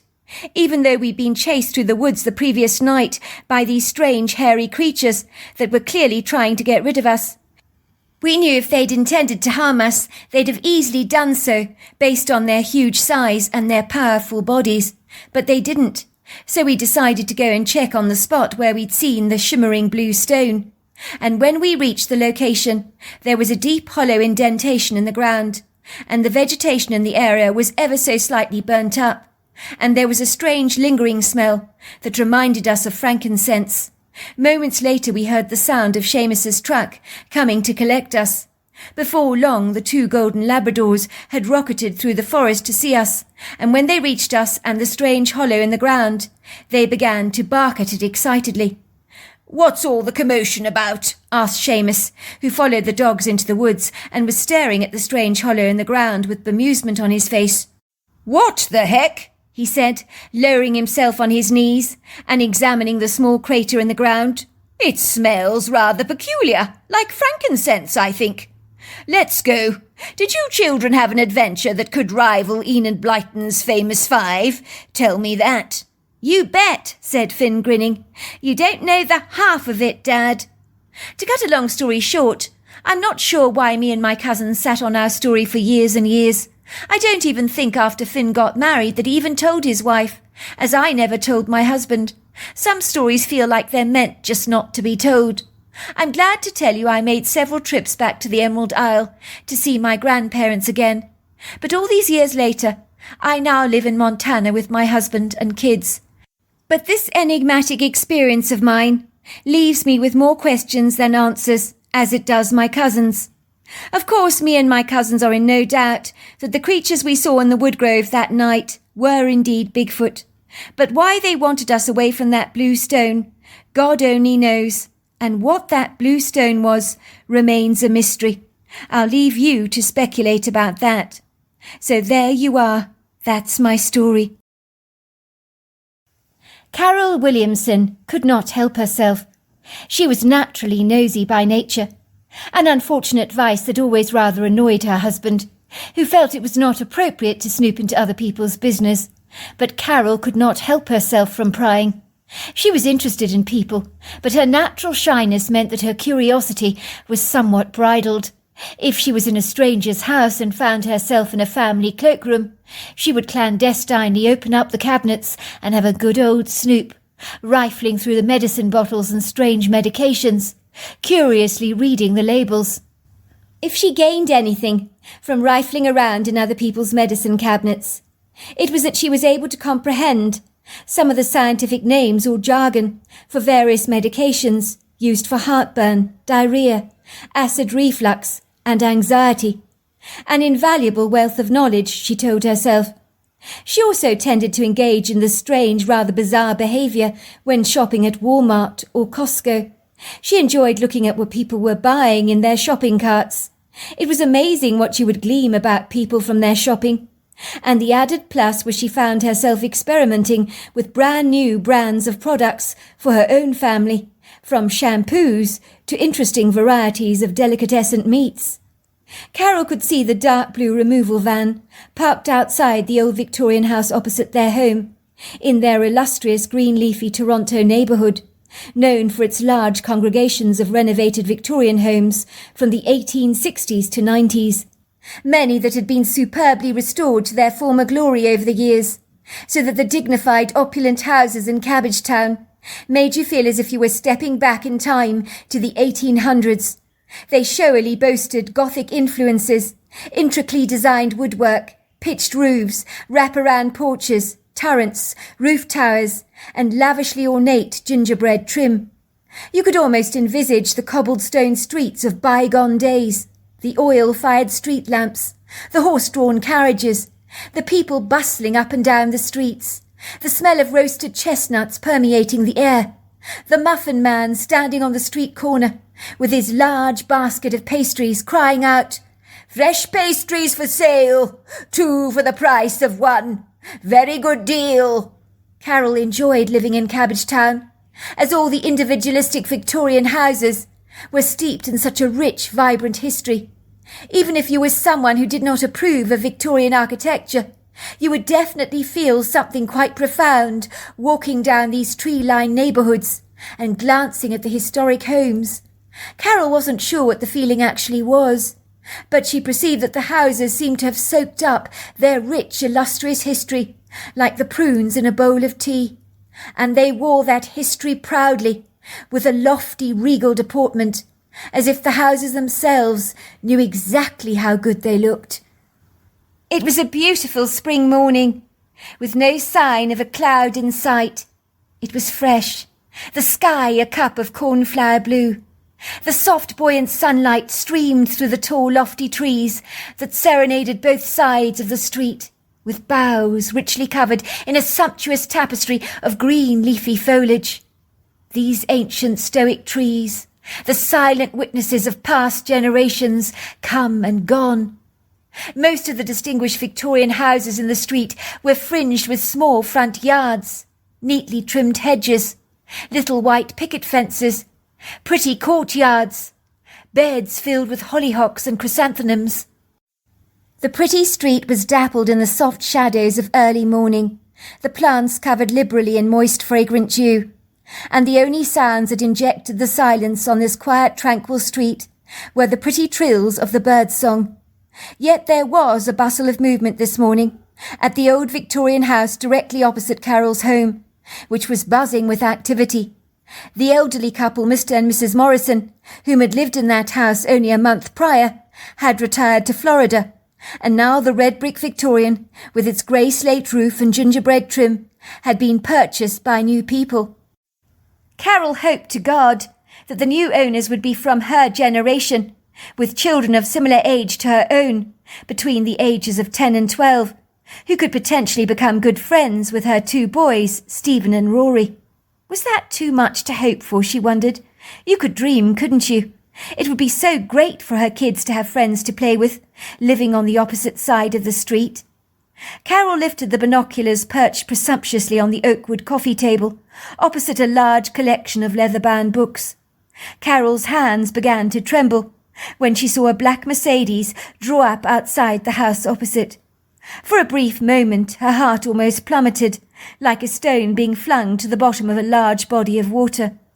She thought the owner of the black Mercedes would likely be an older gentleman, but to her amazement, after the car was parked rather haphazardly on the pavement, a young woman got out of the driver's side door, followed by 2 young boys of a similar age to her own 2 children, who looked to be staring up at the old Victorian they were moving into, as if seeing it for the very first time. Maybe they'd never seen it before, Carol thought, and had promptly been informed that this was their new home.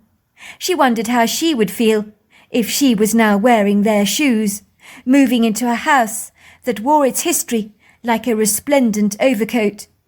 She saw the woman more closely through the binoculars. She was pretty in a girl next door kind of way, wearing a smart-looking pair of white cotton slacks and a blue and white striped blouse. She began to talk earnestly to the beefy-looking man from the removal van, who had biceps so large Carol was certain he was one of those men that ate over a dozen eggs at breakfast every morning, and possibly after a grueling, exhausting day spent hauling and heaving heavy furniture around other people's properties, he could be found in the gym spending the remainder of his day lifting heavy-duty weights, pumping iron so hard to quadruple his size. The kind of man you could not drag away from the heavy-duty weights of the gym even if you tried. She wondered whether when he was young he'd been bullied for being so slight. He was certainly making up for lost time now, possibly hoping that one day he'd bump into one of those kids that had dared to bully him at school. And now they would never snigger at a man of his impressive girth and size. The woman's arms were outstretched. She was pointing directly towards the Victorian house, talking earnestly to Mr. Beefcake. She was probably telling him where all her furniture was to go, Carol thought. The two young boys had wandered over to the oak tree. They appeared to be talking among themselves excitedly.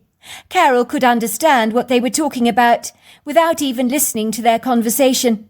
Let's just say the towering oak trees on the street, with their huge sculptural boughs, were begging to be climbed. One of the boys attempted to climb the tree, but moments later their mother was demanding the kids to stop dawdling and help her unload some of the boxes from the back of the black Mercedes, which they did, their faces dappled with disappointment. Soon Carol was watching some ornate pieces of rosewood, oak and mahogany furniture, expensive antiques, rolled-up Persian carpets, rococo mirrors covered in intricate carvings of flowers and leaves, large paintings sellotaped together with bubble wrap, along with boxes of stuff labelled kitchen, bedroom, lounge, scullery. They were all being brought into the house from the blue van by Mr. Beefcake, along with his spindly-looking companion, who was tall and lean, but surprisingly strong for one of such a slight build. Could they be brothers, Carol wondered? They certainly looked remarkably alike. She could understand why the young woman and her husband had bought the house opposite.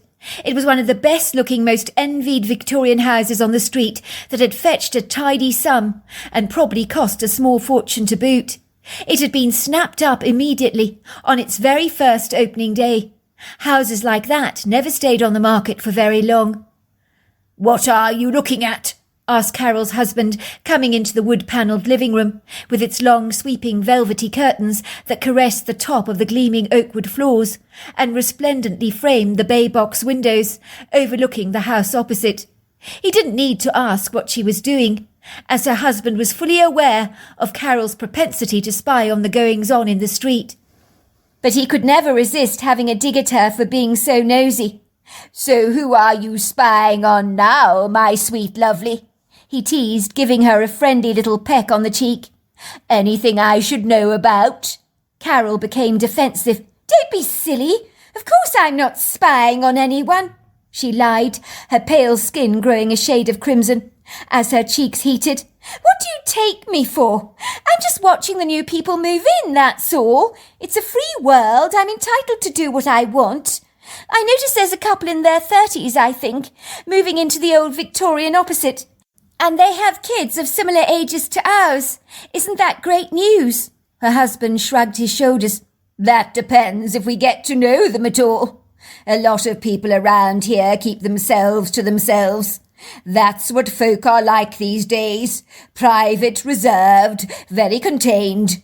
It's not like it used to be in the good old days, when there was a thriving community spirit. People knew their neighbours on first-name terms. I don't know half the people that live on our street, so it's highly doubtful we'll get to know the neighbours opposite us. Unless, of course, by nature they're naturally gregarious and outgoing, and their kids happen to attend the same schools as ours." "Well, we'll get to know them if we make an effort," said Carol firmly. Her husband looked at Carol doubtfully. "You're extending the hand of friendship to strangers, are you? That'll be a first time ever." he chuckled. "You're not exactly the assertive type, and you can be painfully shy towards strangers. So why change the habits of a lifetime?" "I'm tired of not knowing people on this street, that's why," said Carol. "If it means overcoming my timorous leanings, then I'm going to do it. Sometimes you have to rise above your fears. That's what surfers do all the time, don't they, when they ride those waves? I bet sometimes they're desperately afraid, but they do it anyway. It's called feeling the fear and doing it anyway." "Good for you, sweetheart," said her husband, sounding impressed. "I, for one, will be the first to applaud you for trying to overcome your shyness.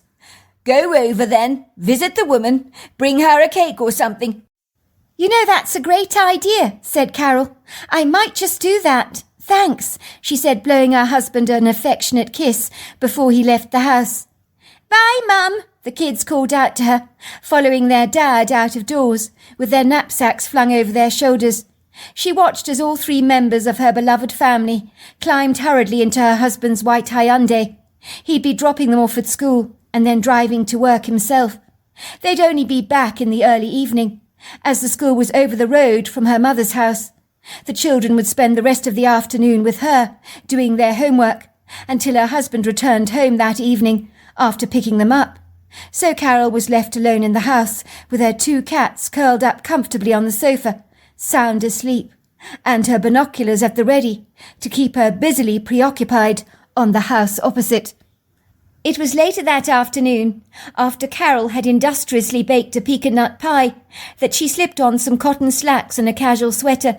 She tied her brown shoulder-length hair away from her pretty heart-shaped face into a neat ponytail and put on a touch of lipstick, and under her breath she told herself firmly, "You can do this, Carol.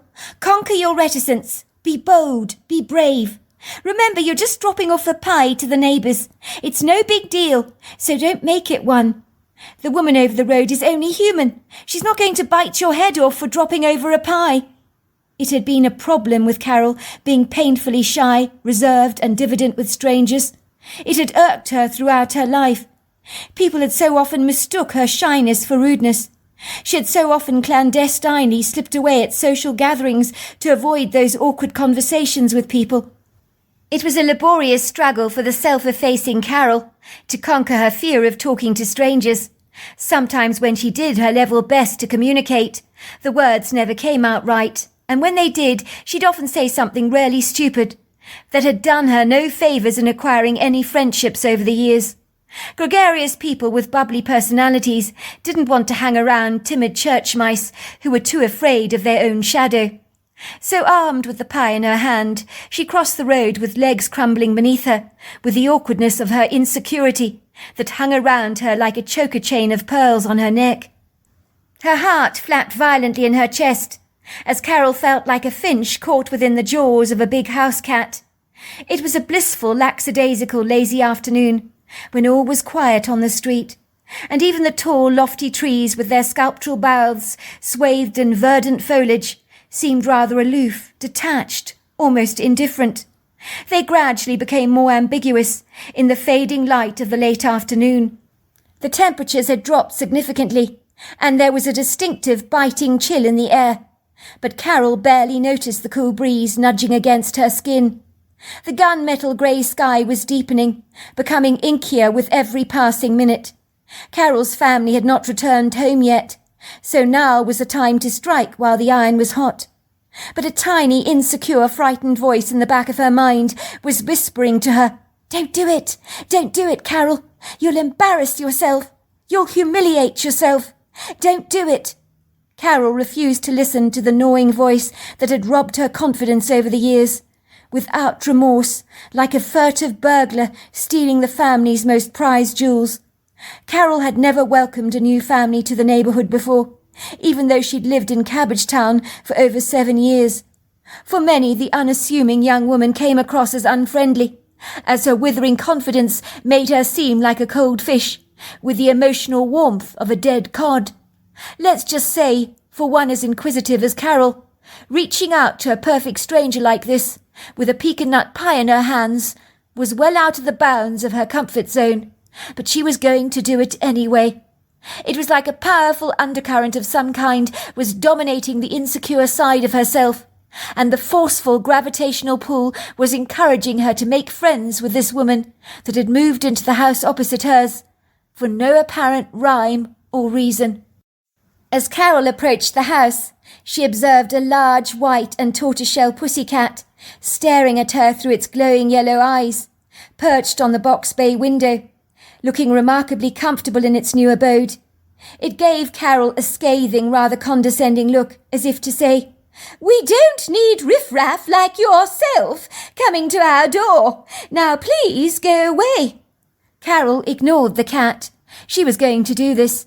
She banged on the door at first with a quiet, rather reluctant tap, and then with a more assertive knock. The young woman she'd seen earlier in the day, through her binoculars, opened the door to her. It swung wide open, with a loud creak. The door was begging to be oiled. It groaned and protested as it finally opened. Carol found herself staring at the young woman she'd been watching all morning. She had a pretty scattering of freckles on her nose, a golden skin, and green eyes framed by thick dark lashes. Carol became immediately tongue-tied, as if she'd suddenly come under an attack of nerves and had lost her voice. She managed a reticent squeak that sounded nothing like her real voice. "This is for you," she said, flushing. "It's pecan-nut pie. I hope you're not allergic to nuts. I just wanted to welcome you to the neighbourhood. I noticed the removal van opposite this morning. I saw you with your kids. That's so kind of you," said the woman. "So incredibly kind. What a thoughtful thing of you to do. I've been running around like a headless chicken all day. There's so much to do at the moment. Everything all over the place, you know." "My name is Sheila. And you are?" she asked, extending her hand out to Carol, who shook it shyly, her heart flapping wildly in her chest. The woman had a firm handshake, was not introvert, repressed, or even reserved. You could tell that by her reassured demeanour. "I'm Carol," she said, shrinking self-consciously in the doorway. "I live at the house directly opposite yours. As I was saying, I couldn't help noticing the blue delivery van parked outside this morning. All the boxes being brought into your house. I know what moving's like. It's an exhausting business." "Tell me about it," said Sheila, rolling her eyes in exasperation. "They say moving is as bad as getting a divorce, and I think I agree on that. Good to meet you, Carol. Would you like to come in for a brief moment? I must just apologise for the pandemonium, the chaos and boxes all over the place. It's going to be a nightmare to get everything unpacked and to sift my way through all of this. I think Pegasus is the only one settled in our house. The moment he arrived, he settled in at once into the window to watch the comings and goings on the street." "Oh, you mean your cat?" "Yes, I saw him in the bay window, giving me a haughty look." "Oh, that's Pegasus for you," giggled Sheila. "He thinks he's cut out of royal cloth, he does. He has a very high and mighty attitude, looks down on everyone he meets. I think in a previous life he had to have belonged to the King of England, and he still thinks he's from regal stock." "I won't come in. It's very nice of you to ask," said Carol bashfully, "but I can see you're busy. If you need anything, like a cup of sugar or something, I'm over the road. I was wondering if you'd like to come to dinner tomorrow night." Her husband would be impressed with her. Where did that come from? The words had tumbled out of her mouth before she had a chance to rein them in. "Is everybody like you around here?" asked Sheila. "So friendly, I mean. You've made me feel so welcome. How desperately kind of you. I'd love to accept your kind invitation, but I've got 2 kids, so dinner would be difficult. I can't leave them unsupervised, but thanks for asking all the same." "Bring them over," said Carol. "They're most welcome to join us. My 2 boys would love to meet your boys. I think they're of a similar age. I can give them pizza and Coca-Cola in the playroom, and we can eat in the main dining room. I was thinking of making my baked ham." "Well, that would be lovely then. How can I possibly refuse an invitation like that? For the record, I love ham. We'd be delighted to join you. What time should we come?" 6:30 would be great," said Carol, her legs trembling in her shoes. "See you then." "You invited the woman over the road who just moved in to dinner?" asked her husband Clifton, raising a brow. "You know nothing about them. And you've just invited them like that on a whim? You do surprise me, Carol. This is a turn-up for the books. What happened to the shrinking violet I know so well, that abhors social interaction of any kind? You've never been this impulsive before. I must admit, I am very impressed. I don't know how it happened. I just blurted it out, and then she accepted. Anyway, admit it. The problem with people around here, and that includes you and me, is if we don't reach out to others and make an effort, we'll never make friends. Let's not kid. My self-conscious reserve has destroyed my ability to acquire any friends over the years. And if I don't change, neither will my life. The woman over the road is around about our age, and her children appear to be similar ages to our kids. It would be nonsensical not to make friends with them. I'm tired of not knowing half the people around here. People may be friendly, but they keep themselves to themselves. And I don't help myself by being so unapproachable, like a large brick wall. Well, sweetheart, if you conquer your fears like you did today, you'll certainly begin to make friends. You never give people the chance to get to know you. They think you're standoffish and rude, but you're anything but. I've got a great feeling we're going to like them, said Carol confidently. She seems desperately nice. Our type of people, I think they are. The dinner had gone better than anyone could have anticipated. There was a natural camaraderie and rapport among the adults. Lots of banter around the table. A plethora of laughter. The couple's kids were hitting it off favourably with Carol's own children. They were playing Monopoly in the old Victorian playroom at the back of the house, eating pizza washed down with large glasses of Coca-Cola, and by the sounds of things having a rip-roaring time. Occasionally the cheerful giggles and chuckles could be heard permeating the walls of the wood-panelled dining room, where the adults had congregated for dinner. Carol felt as if she'd known Sheila for an age, when they'd only just met, and Clifton was getting on favourably with her husband Niles, whom shared her husband's passion for wildlife photography. The conversation flowed as smoothly as the Cabernet Sauvignon they were drinking back. The refreshing alcohol, with its fragrant floral notes, seemed to actively encourage the breaking away of inhibitions and the loosening of tongues. Carol, normally restrained by her demure, lowly reticence, found there were moments she became quite animated, so much so she failed to gain control of her tongue, and followed the age-old rule of avoiding discussing certain taboo contentious subjects, like religion and politics.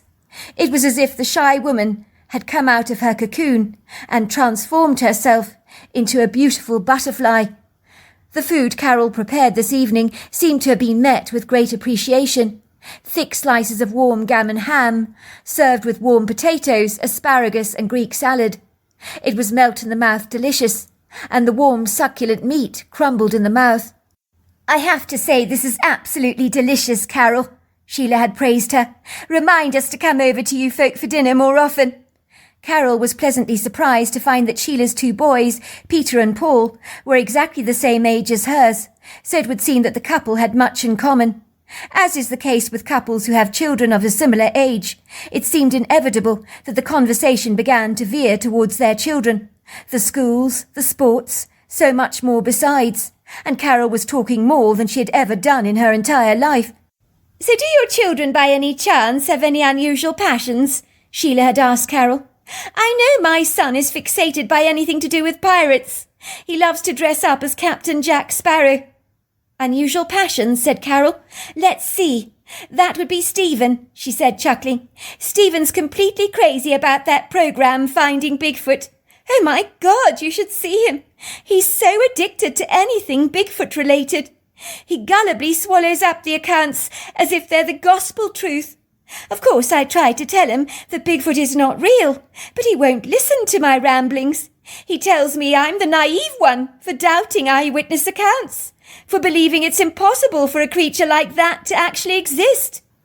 That boy of mine, he's got a big imagination," she says, taking a large sip of her wine, letting out a giggle, followed by an inappropriate hiccup, which morphed into several more embarrassing hiccups. There was a long, uncomfortable silence around the table. It was so tangible you could feel it, almost as if you were playing a game of musical chairs. And when the music stopped, the whole table froze like a picture in a storybook, trapped in that moment in time, or a frozen black and white photograph. It was like everyone stopped eating. The cutlery and china stopped clinking.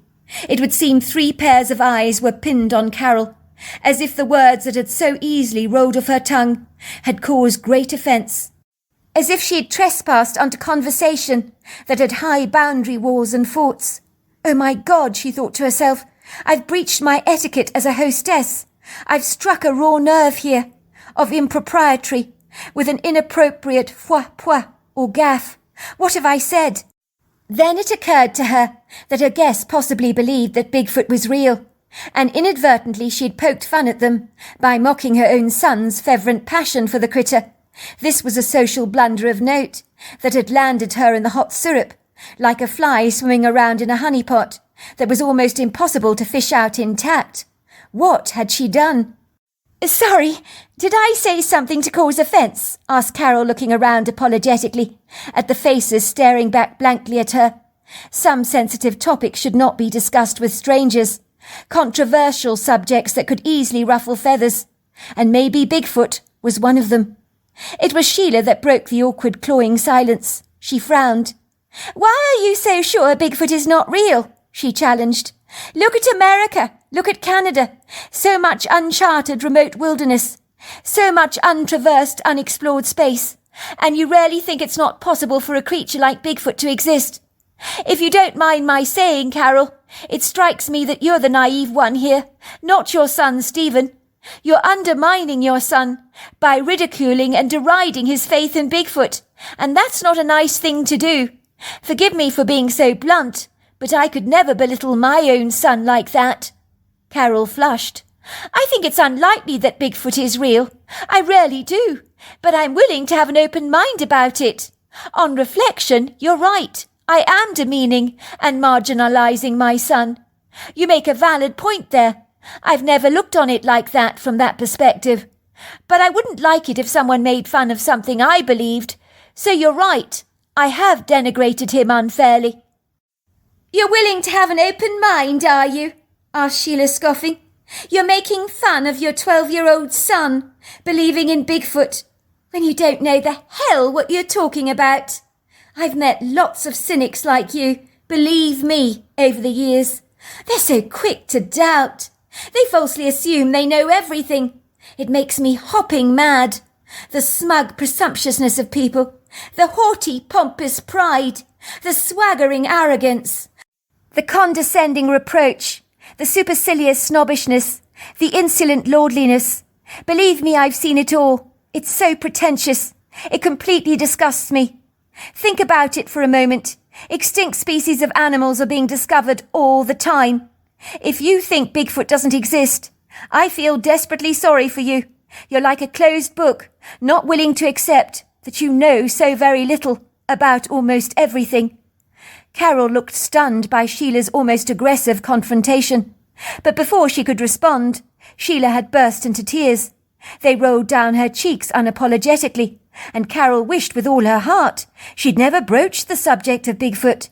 Who knew it could reduce a grown woman to tears like this? Carol reached out to squeeze Sheila's arm reassuringly. Sheila flinched, pulling it away, while Carol's husband went to get her a box of tissues. Oh my God! Carol had set the cat among the pigeons. There was no going back from this. Carol would be lucky if this couple still wanted to remain friends with them. I'm sorry about my wife's imprudent tactlessness, said Carol's husband to Sheila. I promise you she didn't mean to upset you. It's just she sometimes recklessly says things before she thinks. My wife would never wish to offend a living soul. She's got a heart of gold, I promise you. My husband's right, said Carol. If there's an elephant in the room that should never be discussed, I will invariably be the one that brings it up. I've lost friendships over the years for heedlessly blurting out inappropriate things. You're right. What do I know about the subject of Bigfoot? Absolutely nothing. America's a huge place, like you say. And yes, Bigfoots could exist. I'm being incredibly arrogant, not opening my mind to such a possibility. You must excuse my wife as well, said Niles. Bigfoot is a very, very sensitive subject for Sheila. It brings up all kinds of repressed memories of her brother, you see. My wife was terribly close with her late brother, and Bigfoot, well, it was a subject dear to both of their hearts, a secret they shared together." "It's not what you think," said Sheila, blowing her nose in a tissue. "I better explain myself." Sheila took a couple of gulps of white wine, until a rosy glow came rushing back into her ashen cheeks. Carol noticed she was trembling, but the wine seemed to anchor her to the chair and steady her nerves. Carol could see what she thought could potentially be a great friendship between them, going pear-shaped, like so many friendships before.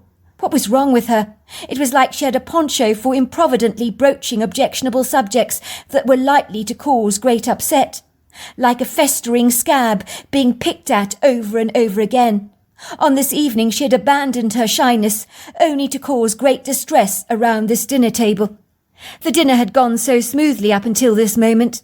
Let's just say her mother had warned Carol that her impetuous, unguarded tongue could get her into trouble, especially after a drink or two, when her shyness dissipated and a wobbly confidence had taken over. "You better watch yourself, sweetheart," her mother had told her once. "You wonder why you lose friends, but listen to yourself. Sometimes you can be unintentionally discourteous without meaning to be." There was a stiff, unyielding, tight silence around the dinner table, as all eyes steadily focused on Sheila. She composed herself so that her slouched back, that had slunk into the upholstered chair in a relaxed posture, became as straight and streamlined as a pencil. She adopted a guarded, circumspect posture, like a defensive wall. Her green eyes focused directly on Carol, as if for a brief moment Carol was the only person in the room whom she was addressing. "I'd like to say, Carol, that I know unequivocally, without a shadow of a doubt, that Bigfoot is real. I know this because my late brother Zach told me an incredible story about his personal encounter with a Bigfoot family, whom unequivocally saved his life. I got exceedingly upset when you brought up the controversial, emotive subject of Bigfoot, as the indelible story brings back so many fond memories of my late brother. We were incredibly close, you see. We shared so many secrets together. My brother was an intrepid adventurer, an explorer, a passionate cave diver. Growing up, my father always warned him that his adventurous spirit could bring about his fortuitous demise. "Son," my father would say, "I don't think it's very good that you are continuously dicing with death in the way that you are. If you settled down one day to raise a family of your own, it would be exceedingly selfish of you to pursue such daredevil pursuits. Would you want a child of yours to grow up without a father, just because you couldn't resist the urge of acquiring an adrenaline rush from throwing yourself off a cliff face with free-falling gear that finally fails you?" My brother wholeheartedly agreed with my father, but he told him that he'd rather have an exciting short life than a long, dull one. "You're right, father. If I get married, I will have to retire from the valiant sports I engage in. I know it wouldn't be fair to your grandchildren if they were to grow up without a father, or for my wife to be without a husband. I think for that reason I should not get married or settle down. The trouble is, Dad, I can't help myself. The desire to embrace these dangerous sports is all-consuming. The adrenaline rush is addictive. It's hard to explain. I just don't feel alive if I don't take death-defying risks that bring me a hair's breadth away from losing my life. There is no feeling quite like it." "Poppycock," my father had spouted. "Listen to yourself, Zach. You do talk such nonsense. Do you realize how insanely ridiculous you sound? Your life is worth so much more than toying with it so loosely, like playing Russian roulette with it. It's madness, that's what it is. Madness. I do not know where you inherited this desire to play with fire like this, but you know the rules about fire. Sooner or later, you'll get burnt. You didn't inherit this from me." He threw his arms over his head in exasperation. "For God's sake, Zach, If you want a rush, why don't you try something less hair-raising, like smoking pot or taking magic mushrooms? Why do you have to do this? Me and your mother live on a knife edge all the time, worrying about you. Is it fair what you're doing to us? Please, I beg you, Zach, as your father, do something that does not rudely engage such a high volume of risk. Something that won't turn my hair grey overnight, or give your mother a nervous breakdown. She doesn't deserve this, nor do I. I'm sorry, Dad. I don't want you to worry about me. Really, I don't. Don't you think I've tried smoking pot and some of those other creative pursuits? But it's not the same. I've tried magic mushrooms, of course I have. They're not for me. The rush is like drinking flat champagne, in contrast to its effervescent equivalent. I'm sorry, but living on the edge of life, by experimenting with venturesome sports, is so much more riveting. My father had looked at my brother through pleading eyes that gained no comfort, for he knew his persuasive words were almost certainly falling on deaf ears that refused to listen to his sagacious advice. What do you think it's going to do to your mother, Zach, when one day I tell her your parachute did not open, or a shark mistook you for a seal, and tore you apart limb from limb? How do you think that will make her feel? Your mother's heart will break, and I will be the one left to pick up the pieces after her. Dad, do you think I want to be like this? I'd love nothing better than to have a 9-to-5 job like regular folk, and enjoy cycling over the weekend with my buddies, enjoying living a normal pedestrian life. For me, Dad, that's insipid, bland, colourless, insanely uninspiring. I'd love to be that way inclined, but I'm not. To live like that would make me feel as trapped as a caged bird. I need to fly, not to be tethered to a branch all day long. That's not for me, and it never will be. I didn't come out of the mould to live a safe life. I was born to face challenges and to ride the high tumultuous waves that cross my path. That is who I am, Dad. Of course, you're right. I know I won't live a long life. People like me, who test the boundaries, never ever do. It's written in our DNA. It's a given. One of these days, one of the risks I take will catch up with me. But when I'm gone, you will know this, that I embraced life to the fullest and exited this planet on my own terms, that I lived my life true to myself, without apologies, without recriminations or regret. If I die this way, I will welcome my death. Sheila paused for a moment, taking another sip of wine to steady her nerves. Of course, me and my mother also tried to persuade my brother to give up his passion for his high-risk sports. But it was like asking your domestic tabby to go vegan. It was never going to happen. I remember his girlfriend Candy was so desperate to get married to him. She proposed to him on top of the Eiffel Tower in Paris, getting down on her hands and knees and virtually begging him to say yes. She was also actually begging for him to give up his lifestyle. She was mortified and humiliated when he refused her, telling her that he couldn't marry her simply because he loved her. "Do you really want to be a young widow?" he said, "raising your own kids without a father? That is why I refuse to marry you." She turned around to him and said, "You bastard! You bastard!" her eyes filling with tears. I was there at the time. I could see how broken her heart was. But I knew my brother had done the right thing. He didn't have a choice in the matter. He really didn't. Needless to say, all these years later, Candy is now happily married with 3 children of her own. I think she now fully comprehends why my brother refused her marriage proposal.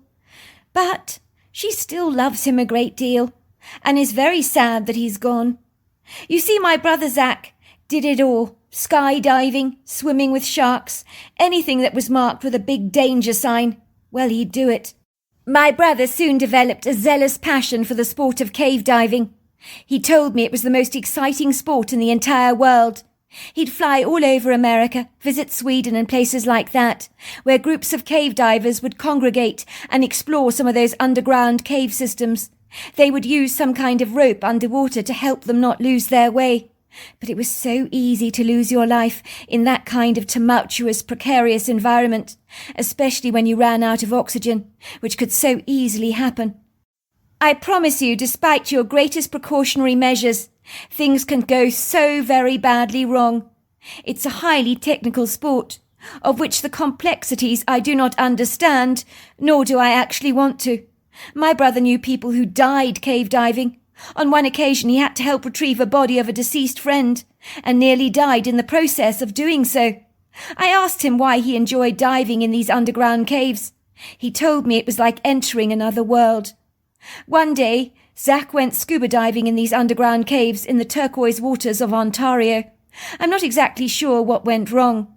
He told me, of course, but all the technical jargon he was using to describe his scuba diving sounded like Russian to me. The long and the short of it is he and his friend got lost in this cave system underwater and completely ran out of oxygen. They came up for air in this underground cave, and that's when they found themselves face to face with a whole family of Bigfoots. You see, in this underground water system of caves, there was a cave above water, like a large open room.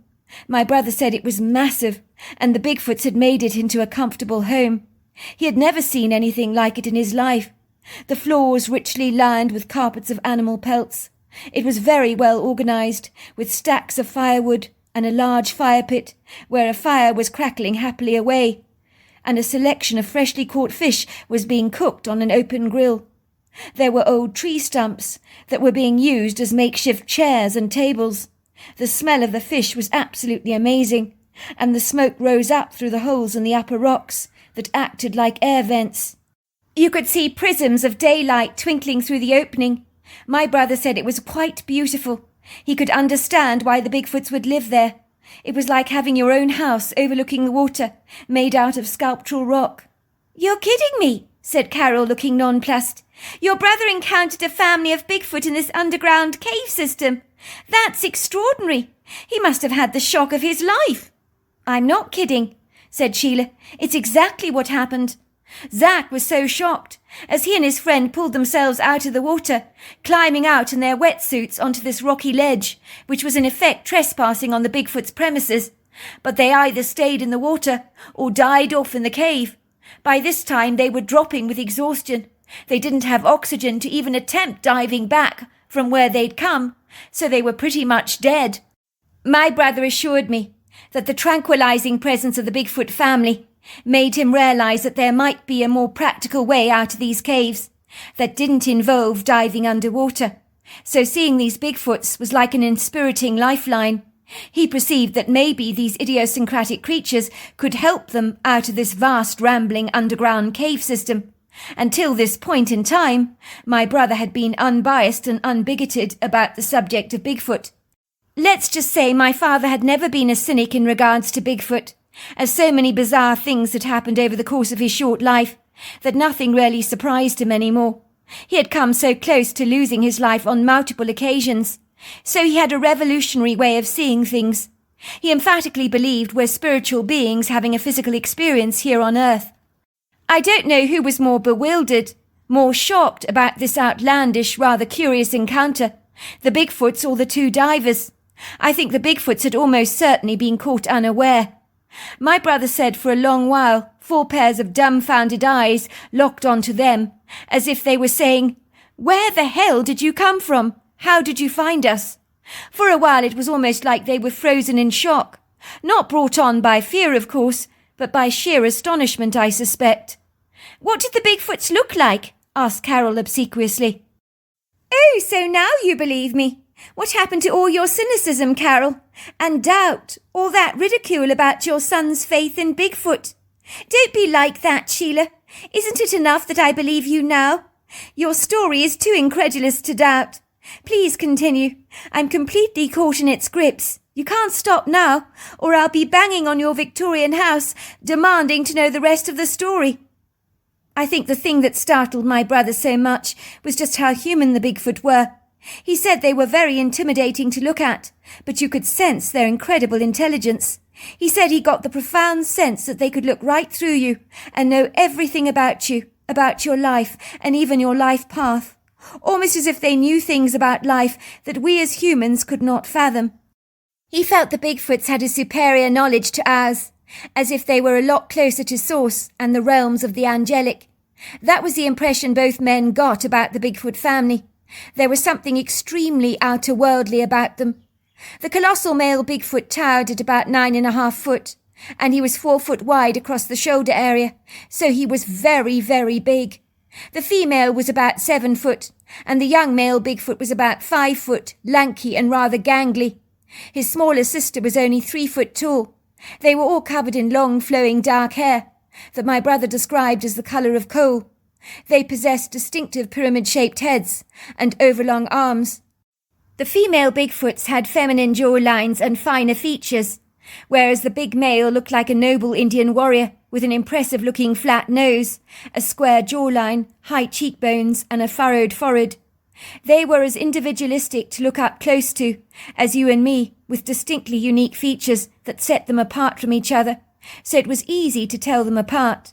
They possessed grey leathery skins and deep-set dark eyes the colour of liquid treacle, but my brother said they all had kind eyes that he believed mirrored the benevolent nature of their hearts. My brother said he and his friend Keith just sat there, unloading their scuba gear on this rocky ledge at the edge of the cave. They were so fatigued that they rested for a long while to get their breaths back, while the Bigfoot family just sat there watching them curiously. Although the large Bigfoot kept poking the crackling fire with a large stick, and he would turn the fish around. When Zack regained his strength, he rose to his feet unhesitantly, with a bold, assertive confidence, and soberly walked straight up to the male Bigfoot, more as a sign of respect than anything else, as he figured that in ancient cultures you always respected the man first, giving him your full focus of attention. "Was he afraid?" asked Carol. "I mean, approaching this big male Bigfoot. It must have been daunting." The male Bigfoot was actually sitting on his haunches in front of the fire, as he was attending to it and watching over the fish, you see. He looked up at Zack as he made his approach. He was powerful, had a ponderous energy that was warm, congenial and kind, so that any fear Zack may have had abandoned him. The Bigfoot was scratching under his armpits as he listened to my brother, his eyes pinned directly on my brother's face, as if he was reading him like a page in a book. He said the Bigfoot smelt pleasant, of moss and earth, and of the smoke from the fire. "I'm sorry to intrude on your private space," my brother told him. "We've run out of oxygen. Is there any other way out of this cave, other than diving under the water again?" My brother said he was gesturing and pointing, trying to communicate his words with miming gestures. I gather the 2 younger Bigfoot were copying his movements as if it was a great big game for them, while the female Bigfoot was eating berries, like popcorn, as she watched them with a curious interest, as if they were actors in a silent movie that she was actually enjoying. My brother nearly jumped out of his skin when the male Bigfoot answered his question by speaking to him in an ancient language. He continued to poke at the fire. My brother said he knew exactly what the Bigfoot was saying. It was the weirdest thing he's ever experienced in his life, as the Bigfoot's foreign alien language was downloaded into his head in English, so fast that even a computer with such capabilities would be unlikely to be that quick.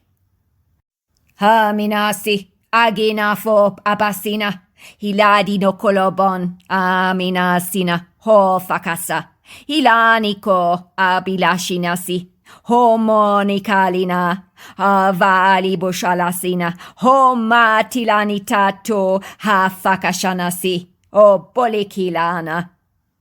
"You seem to enjoy embracing danger, young man," said the Bigfoot. "I'm not surprised you're lost. It's a maze in those underwater caves. I'm just amazed you found our secret location.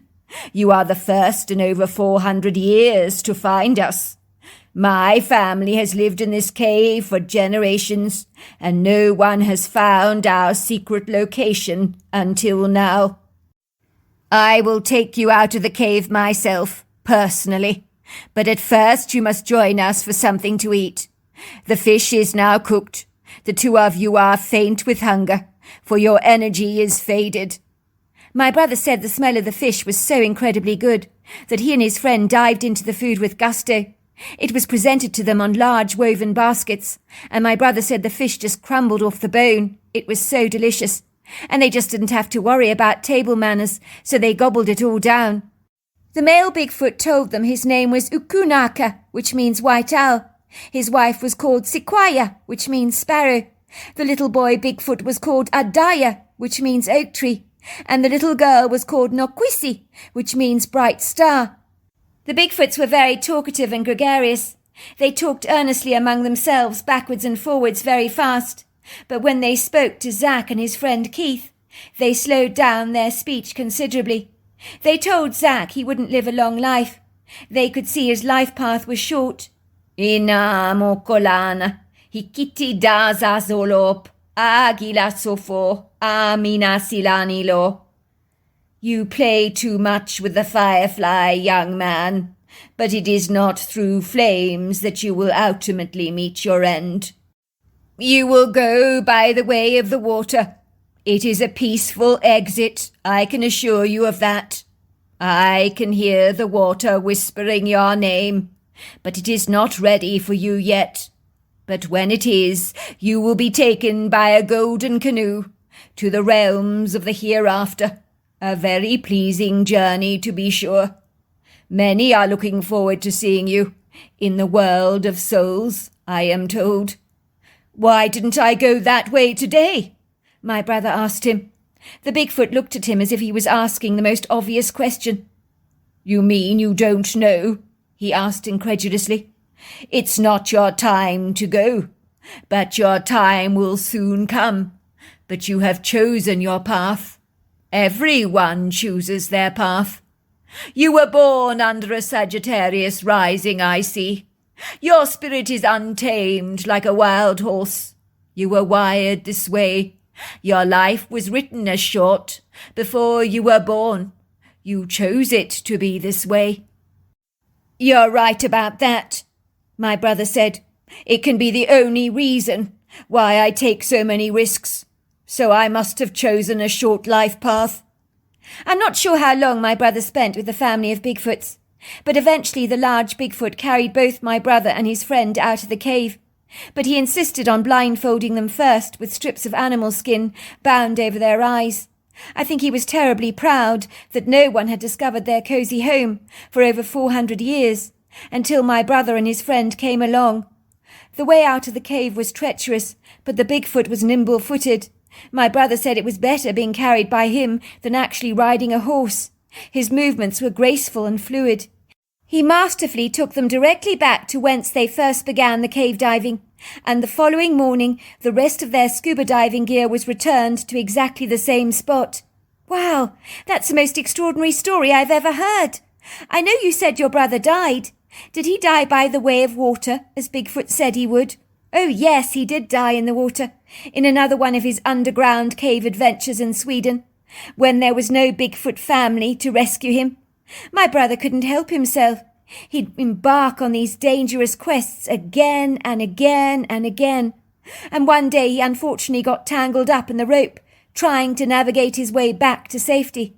He ran out of oxygen in the process. It was tragic, of course, but in truth we all knew that day would ultimately come, that no parent, sister or brother ever wants to hear about. Let's just say when we were informed of his passing, I was furiously angry with him. I was mad for a long time, until I reached the place of acceptance and finally forgiveness. He had written to us all letters saying goodbye, as he knew his life would be short. I remember I refused to open his letter for a long time.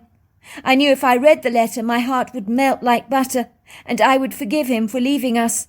But I didn't want to forgive him. Of course, when I did open the letter, I did forgive him at once, but it wasn't easy. I miss him every day most awfully. Of course you do, said Carol, reaching out to give Sheila a reassuring nudge. Imagine telling a racehorse he couldn't race because it was dangerous. That racehorse would never listen to you. It has an inbuilt desire to run. This insatiable passion for adventure was clearly in your brother. I doubt it was much different. At least you can say your brother died doing what he loved best, and that's a good way to leave.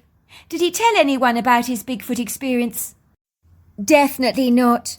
My brother was private like that. And besides, that treasured experience he had with Keith was uniquely special to him, and was not a story he'd ever wish to just share with anyone. Besides, he never wanted people to go looking for that cave. But I doubt it would be easy to find a Bigfoot cave, if anyone were to go looking for it. It would be like looking for lost treasure. They'd probably die trying to find it. It's far too great a risk anyway. Let's just say it was random chance, a fluke, a good fortune that my brother stumbled into that cave in the first place. It was like winning the lottery, a stroke of good fortune, you could say. What about his friend, the one that met the Bigfoot family? Is he still alive today? No, he also died exactly the same way as my brother did, in another adventure cave diving. But he was also told by the Bigfoots that that was the way he'd go. But did that stop him taking precarious risks? Absolutely not. My father says it's a daredevil personality type that you just can't suppress. Men like that, they live to take risks every day of their lives, and you can't stop them. Oh dear, that is so dreadful. I don't know what to say. I'm so sorry for your loss, Sheila. Don't be, said Sheila. It's the way my brother wanted to go. It happened 8 years ago anyway. I've still got his ashes, you know. I intend to sprinkle them somewhere pretty. I'd like to scatter them over the turquoise waters, in an area close to where he encountered those Bigfoots. You see, encountering that Bigfoot family was one of the most pivotal things that ever happened to my brother. It was a big deal for him. He said that big male Bigfoot was so wise and the most interesting person he has ever encountered. He described Bigfoots as people. He said they're definitely not primates. Carol's account. When I heard Sheila's incredible story, I could see why she'd reacted the way she did at dinner, why she'd become so incredibly upset when I'd rudely dismissed the existence of Bigfoot with such a frivolous, scant disregard. I also realized she was absolutely right. I was brazenly arrogant, patronizingly opinionated, superciliously certain that I knew it all, when in truth I didn't know much at all. I had bumptiously ridiculed my own son's faith in Bigfoot, like an atheist might belittle a religious person for believing in God. They would say if you can't see a Bigfoot or you can't see God, then those things can't possibly exist.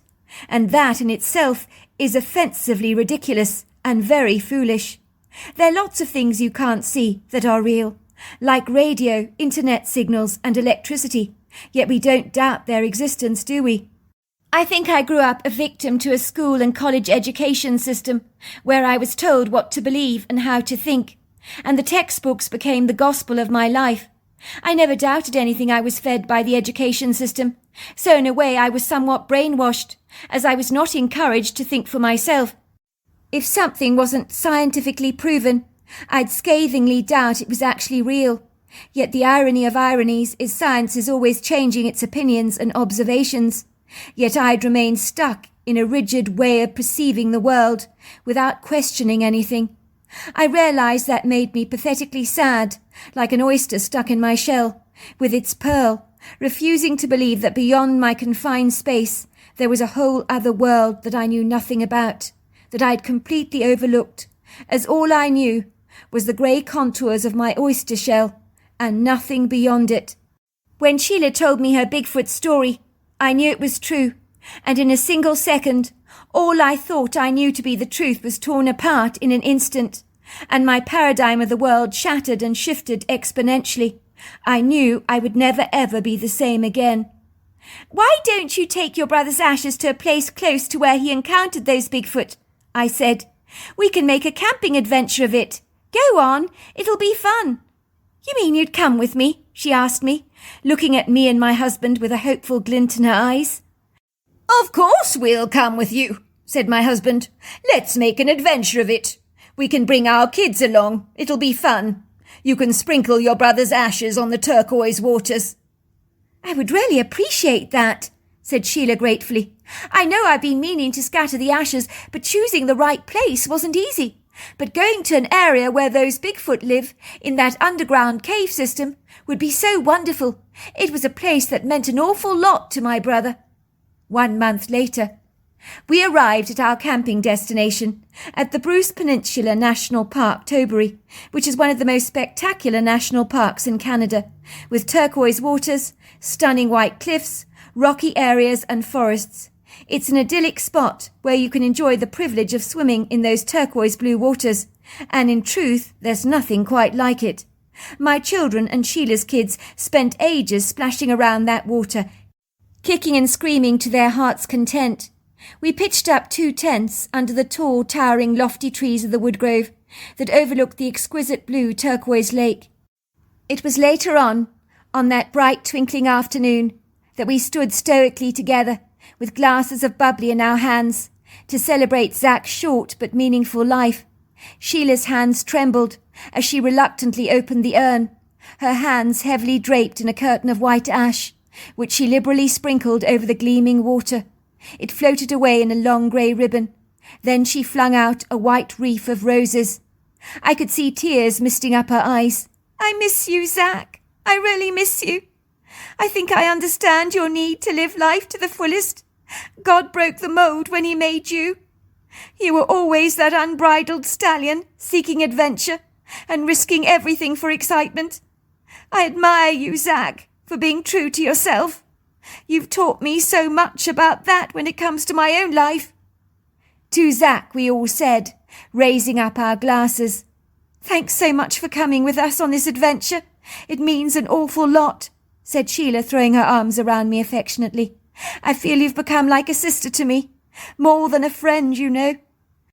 "Well, in truth, I'm not sure any of us would have crossed paths," said my brother, "if my wife had not spontaneously invited you over to dinner that night. And that was a very uncomfortable thing for her to do because she's naturally shy. But we really thought we'd blown it when you burst into tears over Bigfoot." Sheila laughed. "I couldn't help myself. You hit such a raw nerve." My son Stephen looked up at Sheila with an approving grin on his face. "You believe in Bigfoot?" he asked, looking thrilled. "Oh, I believe in Bigfoot all right," said Sheila, with a huge grin on her face.